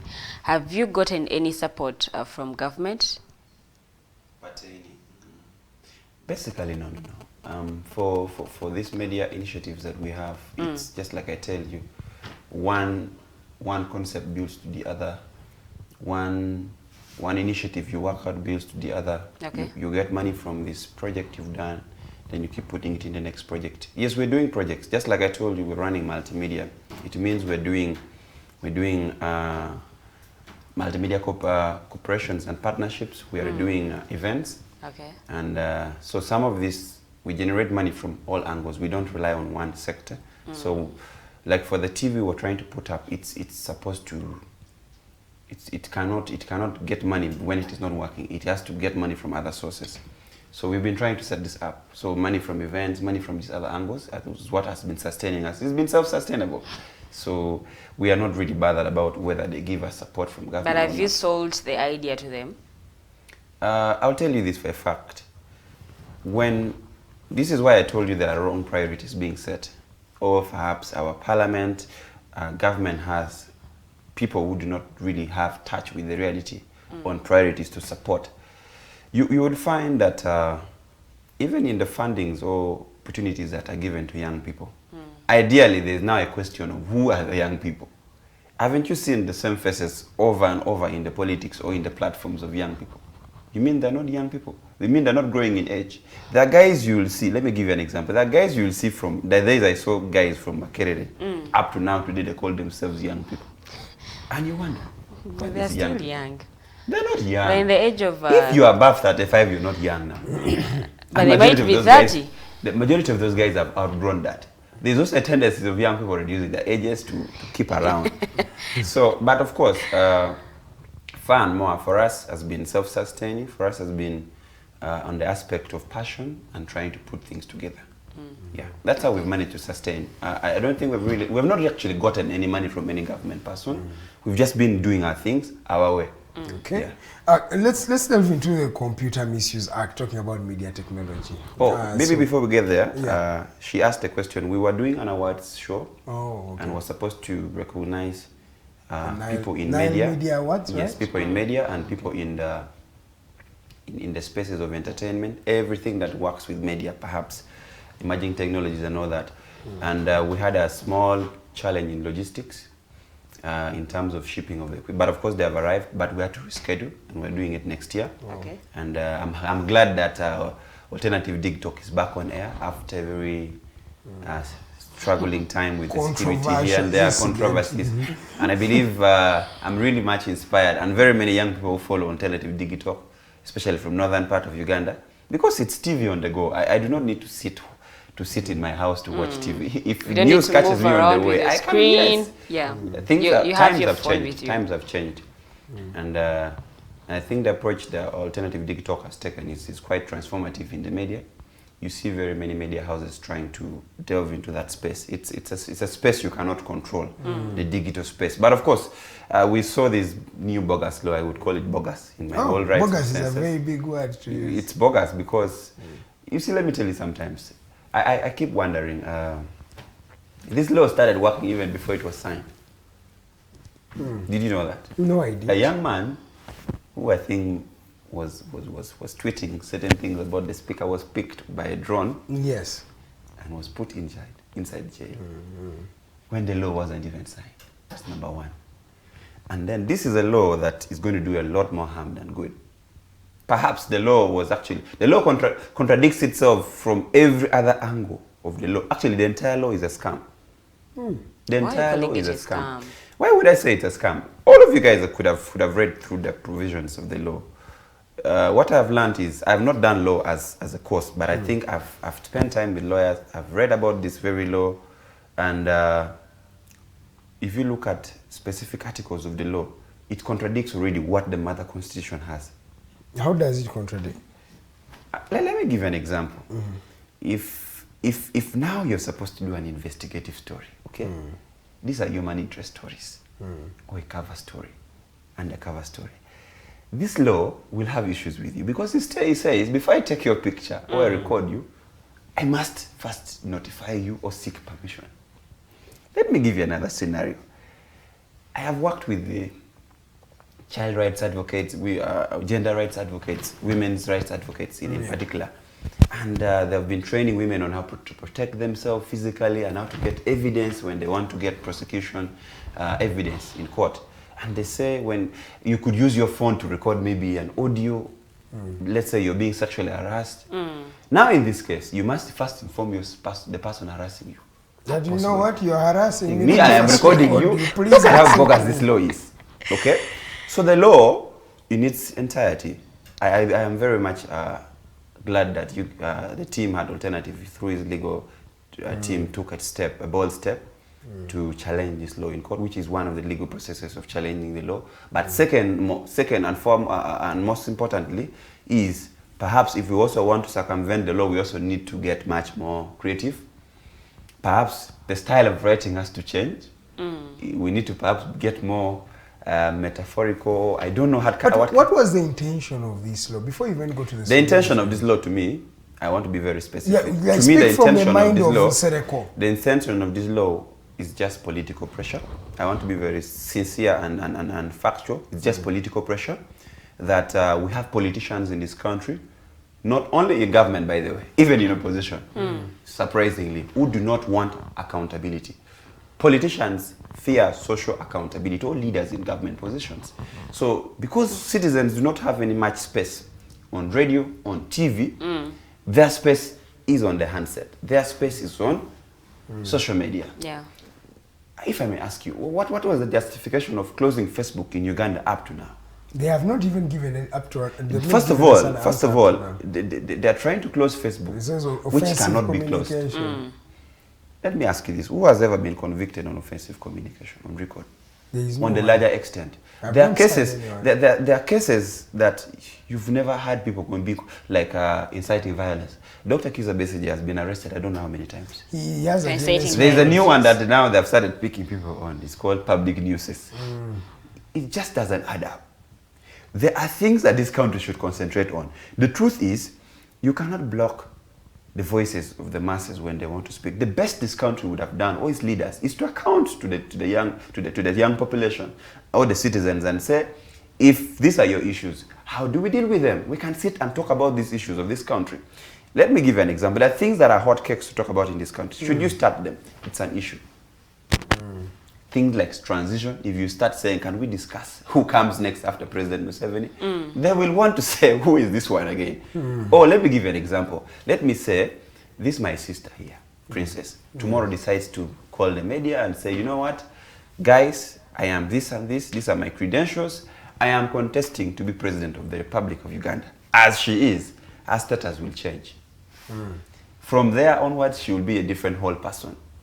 So there are things that have been put like the country has failed to tackle them because it's like when you touch them, you're touching a very high voltage. Okay, but you mentioned this law talks about hate speech. It's one of the things that they are looking at. But if you look at, and to see that there are growing sentiments of hate speech among communities, you find people saying you're in Uganda, this one is a person with this nose, this one is like this. This one like, even your Chief Justice one time recently came out and said that the late speaker was harassed by a section of people from Uganda. Let me tell you this. I have been observing this, and I think this is one of the best platforms to raise this, the fact that I'm discussing with young people, and I know this audience goes to very many young people. Yes. I have observed a lot of things happening and going wrong in this country. And as a person, as a young leader, I've taken the initiative also to do something about it. You see, when we lost a number of key government officials, the last one being, we lost Jacob Olanya. Apparently he comes from my region. We share a name with him. I met Jacob, I think, 2-3 times, and we discussed a lot about things that were going on. And I also I didn't happen to meet the person of Tumine, General Tumine, the late General Tumine. But when General Tumine passed on, all of us saw what happened in the media. Yes. But there was something that was misfired. What? The misfiring point was people were thinking, or government propagandists were thinking, that it is only Buganda that has an issue or was raising these concerns. I was shocked that even me who was moving on the streets of Gulu and is in WhatsApp groups in northern Uganda could see these sentiments from people from northern Uganda. Abusing the general, ridiculing his family, and all sorts of manners. What does that speak to? That speaks to what Norbert Mao has been talking about. We need to have a discussion, a very honest discussion about this country. A discussion about transition. A discussion about transitional justice. A truth and reconciliation talk. The hard talk must happen now. And you see, when Mao says it is now that is the best time, I agree with him. Even if people say he has been duped, yes, in his dupeness, we will demand that these discussions continue. Let me give you an example. There are things that I have grown with as an Acholi, okay?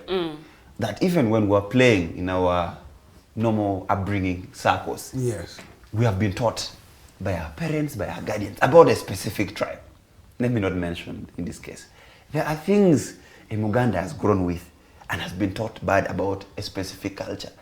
Now, these generations are growing with these things, okay? That is exactly what we must talk about. We must have a discussion between perhaps young people of Buganda and young people of Acholi, discussing what we find wrong about each other and how we can strike a common ground. But how that is the direction. Yet the parents have not spearheaded. We do not need to wait for parents. We are listen, we are the majority. We are close to 80%. Yeah. We do not need to wait for all leaders. I would call them outgoing leaders, because we will sweep them definitely. That is the culture we have. I am happy with it. I'm happy with the speed at which Moses is taking people in NRM. There are guys in NRM who do not seem to see Moses' speed, which is okay. He's also a young person. He's a mature adult now, mature. They call them mature youth. Those ones. They call them mature youth. The speed at which he has come, people don't see they don't seem to understand his pace. But I think he's also trying to say, far and more, even if I'm saying it in the most reckless manner, we need to move. Okay? Yeah. So, the right thinking young people like me and you must agree that, as of now, the young people need to shape their direction. Yeah. The young people need to shape the direction of this country. We cannot be over 80% of the population. That is a critical mass, critical number. And then, we are the poor. We are the most poor people. Yes. We're the ones being used to put posters. We cannot put, can't we put our own posters? We're the ones being used to drum support. We're the ones being called to eat food when someone is declaring his ambitions, okay? That is a wrong precedence. We now need to have a discussion of young people saying, can we discuss transition as young people? Can we take part in the transition? Can we discuss about truth and justice in this country? Can we have that uncomfortable conversation engineered by young people? That is very possible. Because, let me tell you, if we start that there, and the process is not like sitting for 20 days or 2 years to start. The process is starting. The process is having this conversation in this round table. The process is meeting the next young person and say, can we create a platform? Can we just start having exchange visits? And say, young people from Buganda, can you travel to Acholi? We will welcome you. You meet our paramount chief. We would have a meeting, discussion, share a meal. Then we take another exchange visit. That is going to change a lot. Even those ones in higher levels of authority will have a very good run for their money. They will really know we are not joking anymore as young people of this country. That is a practical step that we can take, and it will shape a lot more. Yeah, it's better. It's actually because let me tell you. Let me give an example. When you come to Buganda sub-region, Buganda is employing very many people from all other tribes of Uganda. Go to Acholi, you'll find people from far end in Kasese. They're working there. And so as a country, we cannot fail to understand that we must coexist. That is there. A united Uganda. And we must have a practically working country, a country that works for everyone. As of now, the country seems to work for only a specific region. I'll give you an example. I went for a job application in one of the government agencies. I'm a qualified engineer. And this was in the oil and field industry. And we are only two who applied, and we needed 5, the 2 of us qualified. We went to pick the award letter. Me, I was told clearly that this job doesn't belong to you. Now, when we have such a scenario in this country, you just know the country has sunk too deep. When we have a bold person who can tell you, we looked at your color and we felt like you're one of us, but when we looked at the documents, it didn't show. Are you sure? Yes, I'm speaking on what I know. You know the magnitude of what you're saying. Yes. So this person. I am saying. Is awarding a job based on. What I'm saying is this. What I'm saying is this. I'm saying the lines of tribalism is no longer hidden under a carpet. It is open on the table. The lines of nepotism or wherever sectarianism, all those nice statements the NRM has fought about, are there on the table. There's no hiding. There's no hiding, and that's why we need the truth and reconciliation. We need that sharp talk.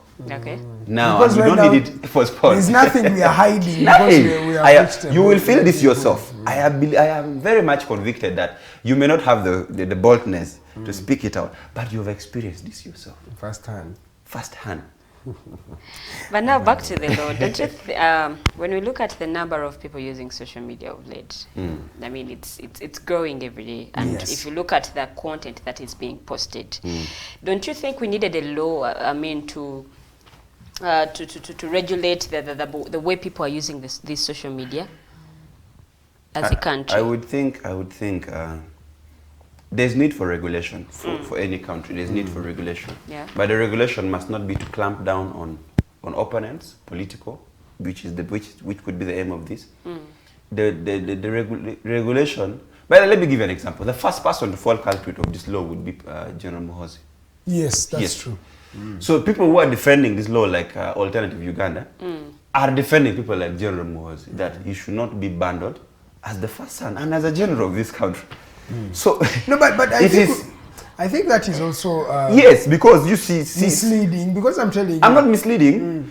General Muhoozi makes tweets that go against this very law. Because you saw the other tweet where he posted a woman, and I mean, did he get consent from that lady? We don't. You see where the law gets you. It's not the first time he's posting ladies. Yes, so this law has come and it will hit on everyone.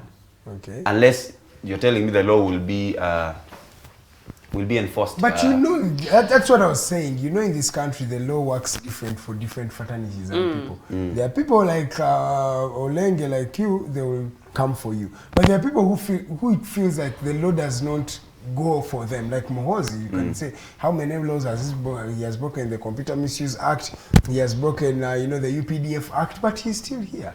Don't you think that is also a pertinent problem that we've had as a society? The law applying for individuals. Have you heard of the saying Gamba Nogu?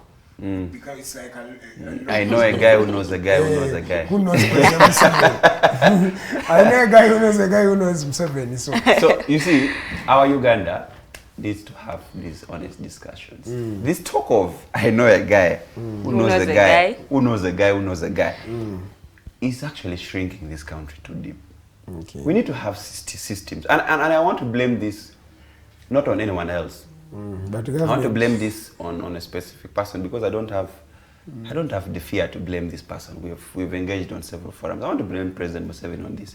You see, the issues of patronage in this country has been by President Museveni. President Museveni will appoint you tomorrow a Minister of Finance and appoint a Junior Minister of Finance. The Junior Minister of Finance will quarrel with you.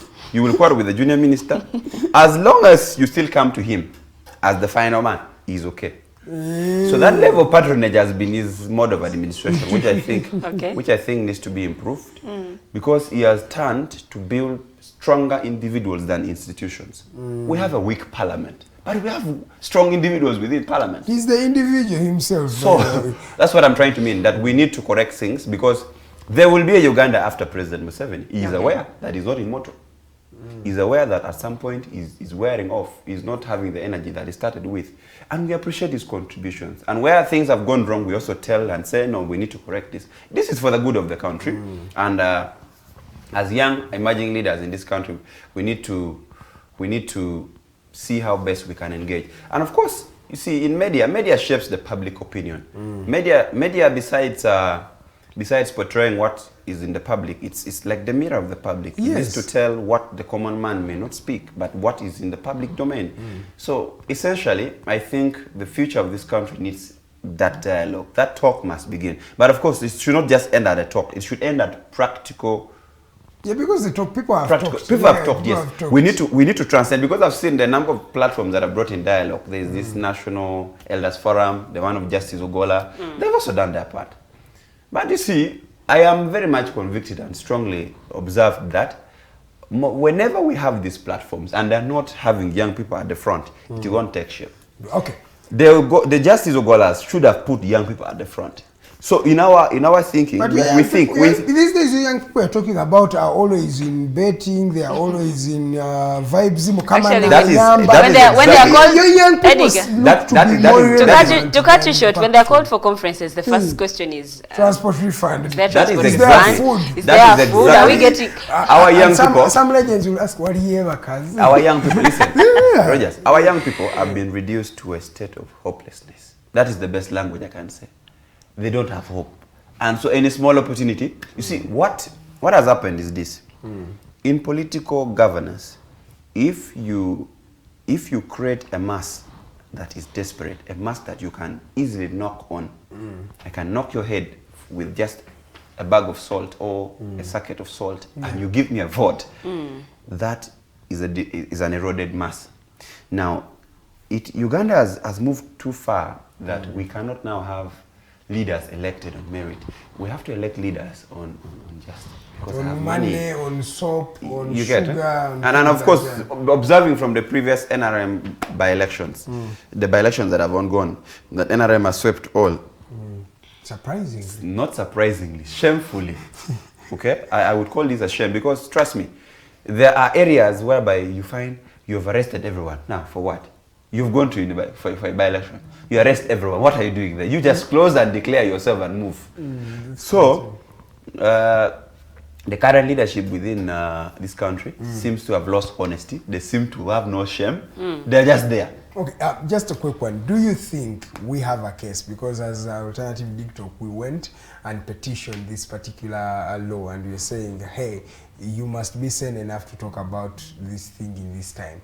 So, do you think Lillian and Digitalk TV have a case? A very good case. A very, very good case. How do you see this law will be thrown out? Let me give you an example. We've seen very many laws thrown out on the issues of constitutionalism, and of course contradicting with key provisions of the mother constitution. And the constitution, from what I've read, says that any article or any law that contravenes the mother constitution or goes against or contradicts, that law becomes null and void. And this Sincerico law here has provisions or articles or sections that keep contradicting all these major provisions. Of course, you cannot say that this new law now is going to succeed. Of course, if people defy it, it will die also. It will be dead on arrival. But I've also seen scenarios whereby the conveners of the law or the people who've pushed for the law so much get also caught up in the same law. I am seeing Seriko also being a victim of this very law. Amamba was the victim of Public Order Management Act, which has been thrown out now. The POMA. So this is not going to be the first law. I'm glad that Alternative Digitalk has taken the step at the national level, taking it to the Constitutional Court in Uganda. But I'm also very much proud that the legal rebel, Semakade, has also taken it to the East African Court of Justice, which is a whole good process, because the defense of constitutionalism and democracy lies on all citizens. Of course, I have seen the approach that senior comrade Norman has taken, that the first step is to challenge, which they've done. The second step is to defy. The third one is also to defy the law, which is okay. When you defy the law, you're also breaking the law. I agree with all those, because 7 years. By the way, they put a penalty of 7 to 10 years. Did you know that? This law will not stand. Personally, I think that this law in its entirety will not stand, because people are going to disagree with it. This law is going to erupt a lot of chaos in this country than more. But also, I want to see how the guys in media who have been doing investigative journalism will survive. Okay? Because you saw a story that was running in one of the media houses yesterday of an investigative story of the guys who change money. Okay? The guys who come with a fake note and fleece you and change. Now, the person who shot that story is supposed to be arrested under the new law. because you've been breaching someone's privacy. There's also soliciting information. So if you talk to me before I even want to listen to you, you're breaking a law. Yes. So it's just a bogus thing. It's entirely a bogus law. Okay, it should be a good law, but it's not intentional. The other thing is the other thing of the law is the other aspect of the law is when you're a journalist and you want to break a story, it definitely breaks you. You can't even break a story. As it is. But I think we're only looking at the bad side of this law. Let's look at the good side of this law. What are the good sides of this law, if I may ask you, which the other previous Computer Misuse Act wasn't solving? We already had laws like laws that were managing hate speech under the Penal Code Act. Why would we have a new law? It's just a repetition, number one. Okay? A repetition of other bogus laws. You get? So, yes, they're good and bad laws, but I think the entirety of this law, you cannot ask me and say, what is the good and bad of this law? This law is bad from the word go up to the end. All right. At just 30 minutes past the top of the hour, you're still watching the Mighty Drive Show with the engineer Olanya Olenge Tonny, and we are trying to discuss the various issues that are happening in this country. You can also join the conversation through our call lines. They will be flashing on your screen very, very soon. Or you can also actually send us some messages right here on social media. I'll be reading a few of those. In fact, Lillian, let's start off with a message. I'm seeing Roger Studahab is saying something. What is he saying? Roger Studahab has commented and is saying that this song again, Truth and Reconciliation Talk, this and the mindset songs have been the barriers between us and facing the ugly facts that are keeping us back and crawling. Tony, if you have lived in the northern Uganda, you know what mostly faces and terrorizes them. What are the elders and all stakeholders doing? I think let me first stop there. What are the other stakeholders doing? What are the elders and the stakeholders doing? Number one, my sub-region has gone through what I would call ours was not necessarily a war, it was more of a genocide. Because even on record, government soldiers killed people and they agree. I hope you know that fact. I did not know that. There are people who argue that that majority of the... You see, in a war, it's PR. War is PR. A lot of PR stories come out of the war, especially from those defending themselves. The victors of the Yes, war. I have read a book. It's called, I wish I'd carried with the book, but I hope to get it to you. The book was written by a journalist called John Muto. He's an elder now, one of the most respected journalists we have in the region. He worked as a bureau chief for Monitor in the war and was writing on the war. And when he retired formally, he wrote to Monitor and requested Monitor to give him all the stories he wrote. And then he compiled it into a book and he called it The Journalist Account of the War. Okay. And I read that book from page 1 up to around now 50 page number 50. And I'll tell you, every 2 pages I read, I shed tears. Because I read revelations of how government soldiers could have killed people here and blamed it on the LRA. The book is there.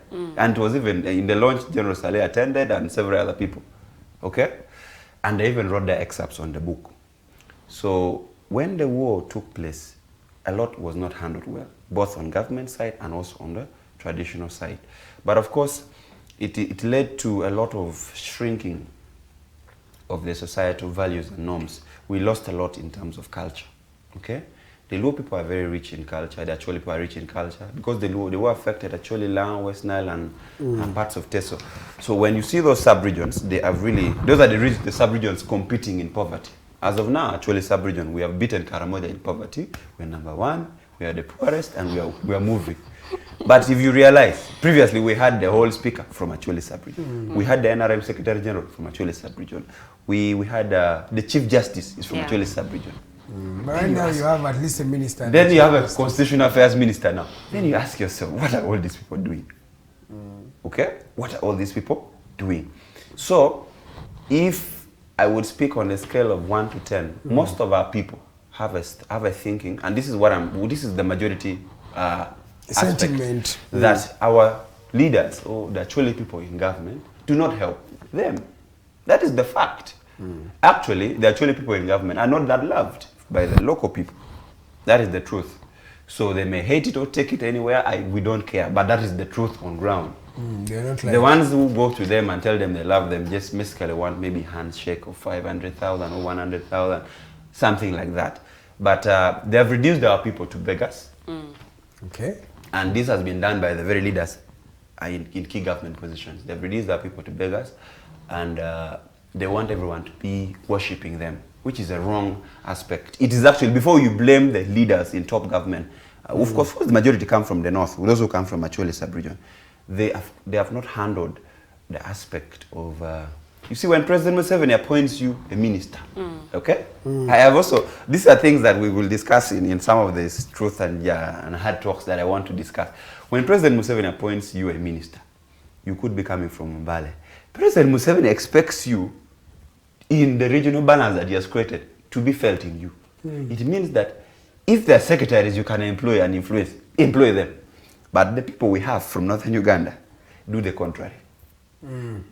So, in the long run, people tend to blame President Museveni when they have appointed you a minister and you've not given anybody a job slot, even just a mere, person. Are you entitled to get the slot? I thought no, I'm speaking the reality. On merit. It's on merit, but I'm speaking the reality.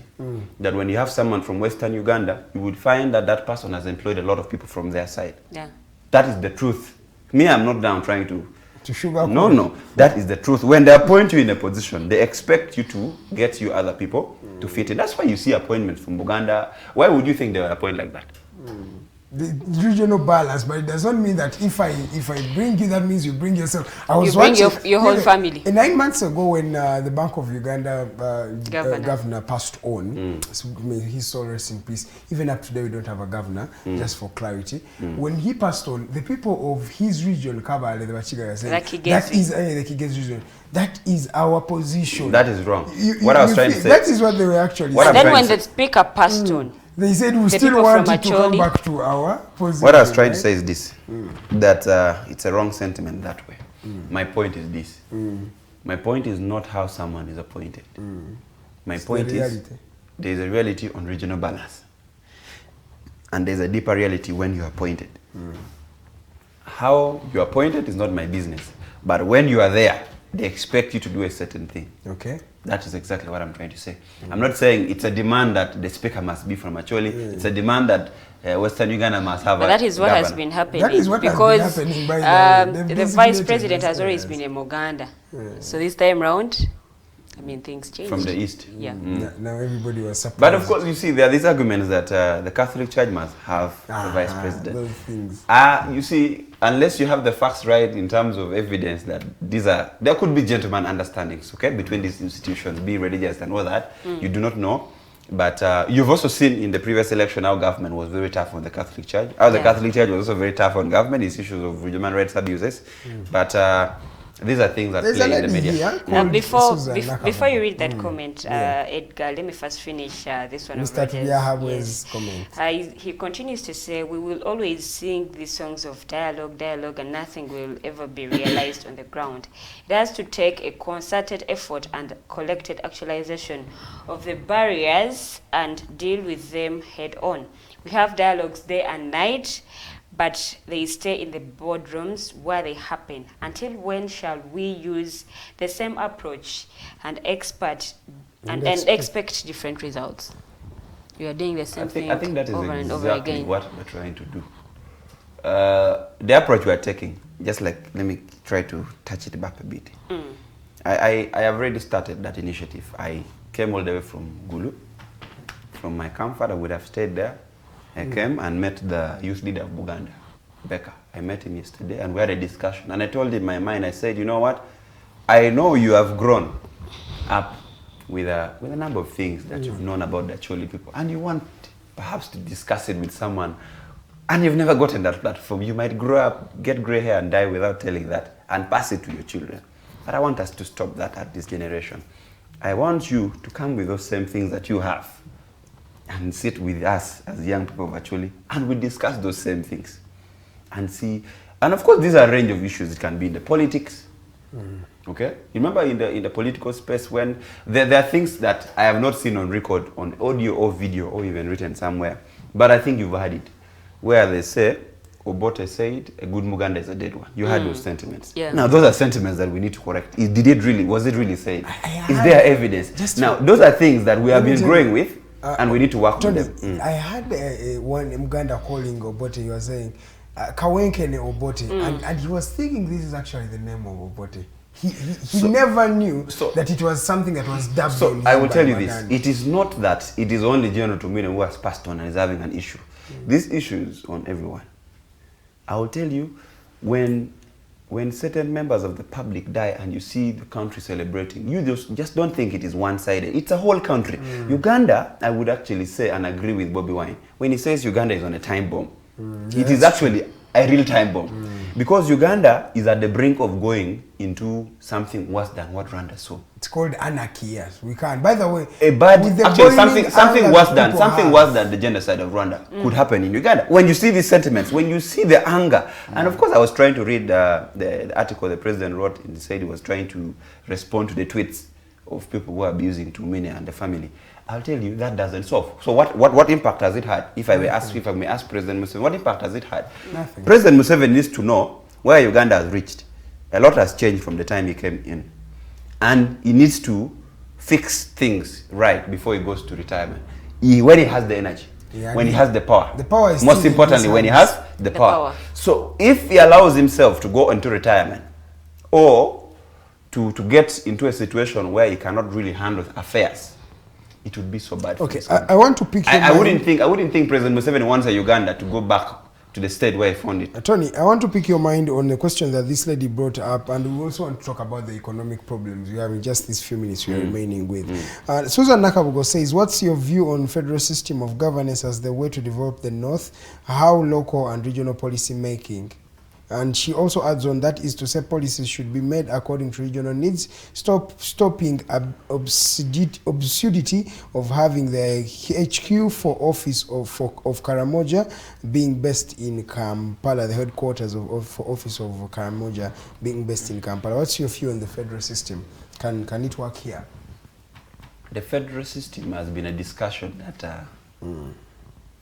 as majority of the people, including me, even in the school, I don't know whether it was good, because now I've learned there are things that were taught in school that are not true. I don't know whether this is true, but this is what was told in school, that the federal system is a demand from Buganda. That is what was taught. Yeah, federal. No, there are people who have always wanted to do it. Yes. Baga, they want federal. Yes.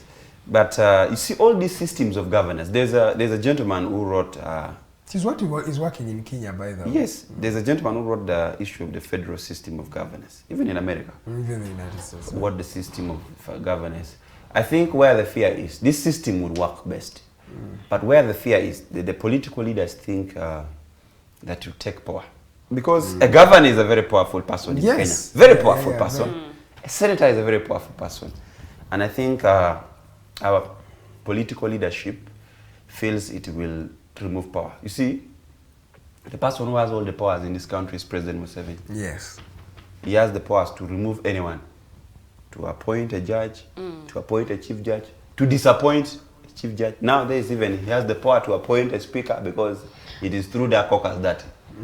So it is an indirect appointment. So the president, but right now we are saying the speaker has a lot of powers. Literally, the president can appoint anyone and disappoint anyone. The speaker has a lot of powers, but you see the powers also come with a lot of risks.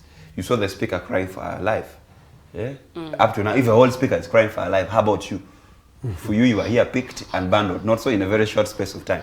So that also speaks to the realities that, yes, you're fighting for power, but power also has issues with it. So if the speaker is crying and saying, and I think the bodyguard hasn't yet been gotten up to now. So it's a complex issue. Those are issues in the deep state. I also interest you guys to try and study how the politics goes beyond the headlines. What we see. What we see. So the people who actually have power in this country. There is what they call the deep state. If you try to examine, you will find people like Salim Saleh do not have any clear government position, but they're very powerful. Yeah, they have power. Okay? Those ones are there. There could be around 6 who run this country like that. So for me, I think the major fear is at the presidential level, our constitution gives a lot of powers to the president. And so many people in the hierarchy of power or in the deep state who control this country feel that when they create the system of federalism, perhaps the perception has been that when they create that federal system, the Kabaka would want to be a supreme leader, something like that, not so? I think that is where the issue has been. They have not thought it wise that also maybe another person wants to be a leader somewhere. Okay. So, but I think the sentiment of federalism has been interpreted very much strongly in government by saying that federalism means Buganda wants to break away from Uganda. Okay, that has been. But you see, you're trying even to put this thing in the deep state. But I'm telling you, President Museveni cannot, for his track record as you've seen it, Museveni cannot just give power to any other person. If you understand him, you see, the reality he does not give his power to any other person. Because if you look at even the culture, because you're blaming the deep state, but I'm telling you, this deep state we're talking about, yes, it may exist, but I feel President Museveni has the power to dictate whatever he wants. But the reality is this, my brother, the reality is this. Power is not just given for fun. Yeah. You must fight for power. That is the reality. Museveni fought for his power, so he's protecting his power. That's what I'm saying. So within, not even and he's being protected. Museveni. No, Museveni doesn't run this country alone. He doesn't run this country alone. That's the truth. Yeah, but if he runs the country alone, you would have seen him going to Pip General Muhoozi, but he sent his brother. You did not see, maybe you were not in Gulu, but I was in Gulu, I can tell you. We saw the entire entertainment industry going and camping in Gulu for 1 month. Even the vice president has been there. I saw everyone who was appointed a minister in his government at least spent nights on the streets of Gulu walking and lobbying with documents like this. I saw them. I saw the current vice president. I saw those of Nabanja, the prime minister. They were moving and eating with us in the same hotels in Gulu. Yes. So, for you to say that this government is run in one place, no. No, but you see, it is right. Those people may be there. But the ultimate person with the power is President Museveni. That's when you see, if you want to see the magnitude of the word of Museveni, is that when Museveni says Mubende and Kasanda won't operate, they won't operate. When he tells you tomorrow you're not going to drive a car or drive a boda, you're not going to drive it. He has those powers. No, the fact is, he has those powers. The constitution mandates those people have the power. But Museveni has the power to fight those people if he wanted I was trying to break down to somebody and like, if he really wanted on a scale of 1 to 10. So I really want to blame Museveni rather than blaming this the is my people breakdown. around him. This is my breakdown. Yeah. That as of now, President Museveni has control of the country to 60%. The other 40%, you see it being struggled by Saleh. You see it Muhoozi coming with this pace. There are people who have those. So it's a family affair. I wouldn't call it's it what you're trying to say. If I you am talk telling about you. Musalim Saleh, you look at Call it a family affair, but the government really position. And then we have this thing of Twalwana. What does that mean? Twalwana. We went to the bush. I mean, we fought for this country. This is our country. This is our country. We shed blood for it. That mentality of the Bush war heroes, as they call themselves, okay? Those guys were rebels at some point. They were rebels, not at some point. Yes, they were rebels. I think you've heard, is it General Kahindo Tafiwe? Saying that they used to wear UPC uniforms to shoot. Yes. But you see, they were rebels at some point. Now they are running a legitimate government. They should give credit to the previous arrangement, and they should also accept that we have also moved. There's a new generation. They should accept that Uganda will have to move beyond them. Okay, that's why you see when some of them pass on, unfortunately, they get a very bad send off. When General Museveni was getting to Kampala or to get to passing, when he was entering Buganda, you saw the welcome Buganda gave him. Now, what has happened in the reality here? Buganda, he has totally lost control of Buganda. Bobby Wine came in just a space of a small time and threw out almost his entire ministers from Buganda and MPs. He lost almost all. I don't know whether others will survive. There are some who survived, but most of them, maybe in the far end of Buganda. A few of them survived. Now, even the few who survived know that anytime they can be taken out. Okay? They can go. Yes. So it tells you that, and you see the biggest population is from the central. Okay, the actually is actually let's say the Greater North. The Greater North has not been in production or in reproduction because of the war. Majority were killed, and but we also voted for him. This past election, this guy swept to the northern region, hands down. Listen to me. It has never happened. Listen to me. You see, Northern Uganda is a region that is vulnerable, okay? Yeah. It is a vulnerable region, and among the key reasons how Northern Uganda voted, they voted on a question, and the question is one, if you've not examined it well, the question is, can we trust you again? Do you get that question? Can we trust who again? Can we trust the NRM again? And yes, they did. No, listen. By voting for you, they're saying, we're asking you a question with our vote. Can we trust you again? Don't be shocked. Don't be shocked that in the event of any by-election, unfortunately, we've not had one. In the event of any by-election in Northern Uganda, NRM But the problem was I feel the problem, you're also sugarcoating it. The problem was the opposition that came. In the north? The opposition that came on the ballot paper. Opposition came with Robert Chagulanyi Sentamu. And I feel the Northern region was like, we would rather do with them let me give examples. than Chagulanyi. Let me give you examples. The areas that Bobi Wine never campaigned in. He didn't even put a member of parliament. Listen. I'm telling you a very shocking revelation. The areas that Bobi Wine never campaigned in, but the man beat Museveni. How and when, I don't know. But he beat him with good margins. Even in my home district. Let me put you on the spot.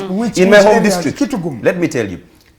The surrounding areas of the barracks in Gulu, you go and see the statistics. 4th Division barracks. Shocking.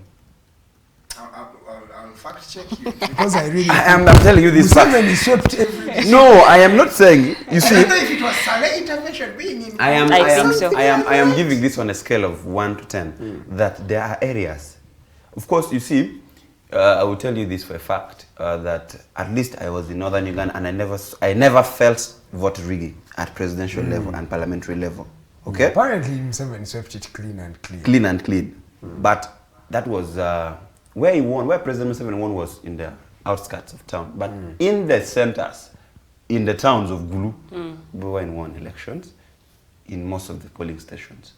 So you see, the big figures could be in the villages, okay? And that's what could have neutralized everything for him. But Bobi Wine got votes, ever much he never campaigned. No, but of course, also you cannot blame all the opposition activists and leaders in that previous election because number one, the period for campaigning was reduced. Number two, the campaign under very unfamiliar circumstance of COVID-19, okay? Yeah. Number three, of course, others alleged that they were not campaigning, they're for war, so every time you go for a campaign, it is tear gas and bullets.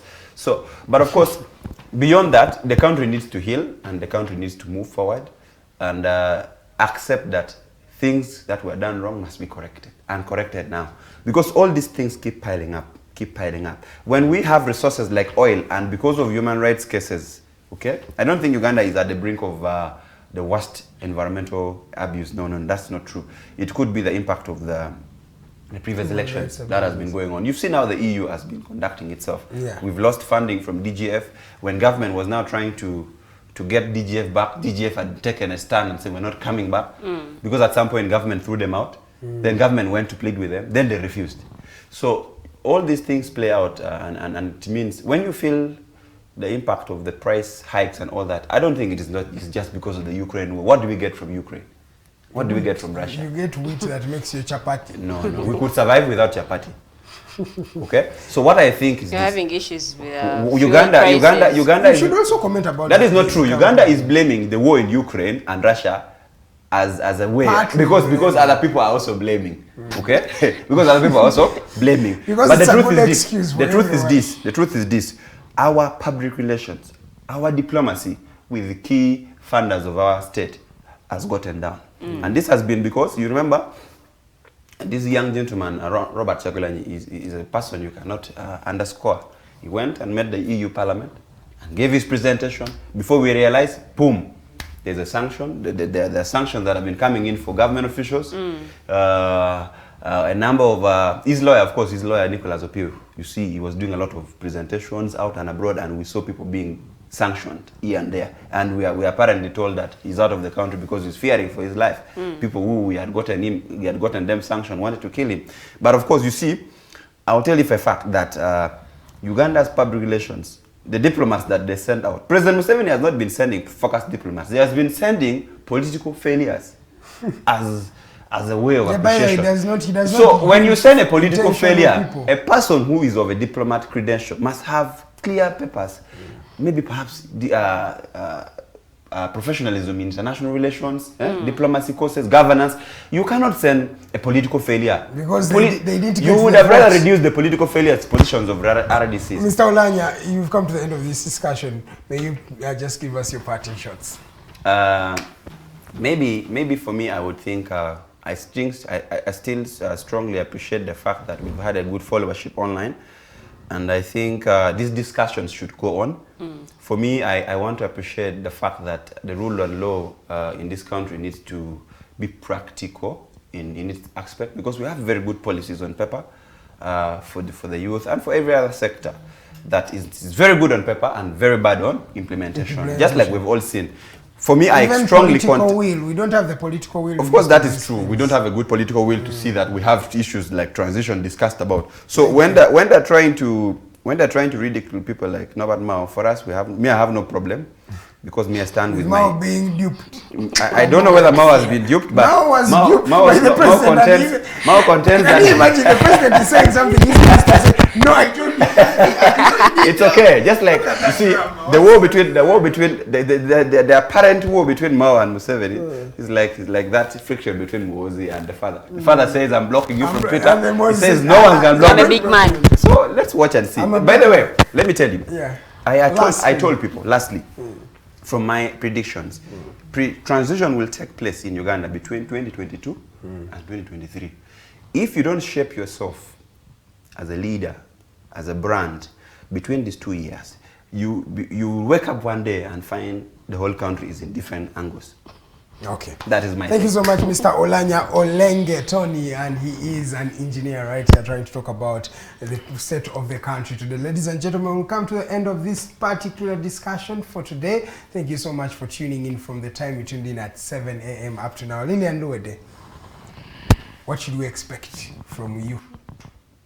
We have the voltage tomorrow. Yeah. So and I don't miss the voltage show. Kati ebyomba nyina kubyogera mu Luganda since the show is in Luganda. Ndoza kati kamba tegeze nga bwe tugenda okuba ate nga tutambula olunaku lwa leero the diaspora link wonange tugisubwa ku ssaawa 11 ez'akawungeezi. Omukulu Nixon Praise Segawa agenda kubanga agikutuusaako bulungi nnyo, so togisubwa bagenda kwogera ku nsonga ez'enjawulo. Munnanga ate olunaku olw'enkya omulangira Nakibingeke Kimbogwe ajja kubako ku Mighty Drive nga boogera ku nsonga era ez'enjawulo. Omumbeja Farida Bikobere kussa omwami Mokose Arnold Anthony bajja kubanga ate bamukutuusaako. Ate nga munnanga olw'eggulo ku ssaawa mu yakawungezi tusuwa the voltage nange kenyini kamakwogera ssaawa mu yakawungezi paka ssaawa 3 ez'ekiro tujja kuba tetukwera ku nsonga ze weetaaga okubanga owulira n'ebyo bigenda mu maaso mu ggwanga Uganda. Ku lunaku olw'omukaaga tusibwa the interface show ne retired kana Dr. Kiza Besije era nga omukulu Nixon Praise Segawa ajja kubanga agikutuusaako mu bujjuvu bwayo. So nga ate kawungezi ku ssaawa 12 ez'olweggulo the snap talk n'omukyala ate Ditenjo Nabukera togisubwa ensonga ate era zinaabazogerwako nazo nsonga nkulu nnyo. So kambagaliza okubeera obulungi n'amakya amalungi tusinkana omulundi ogujja. Good morning. Good morning.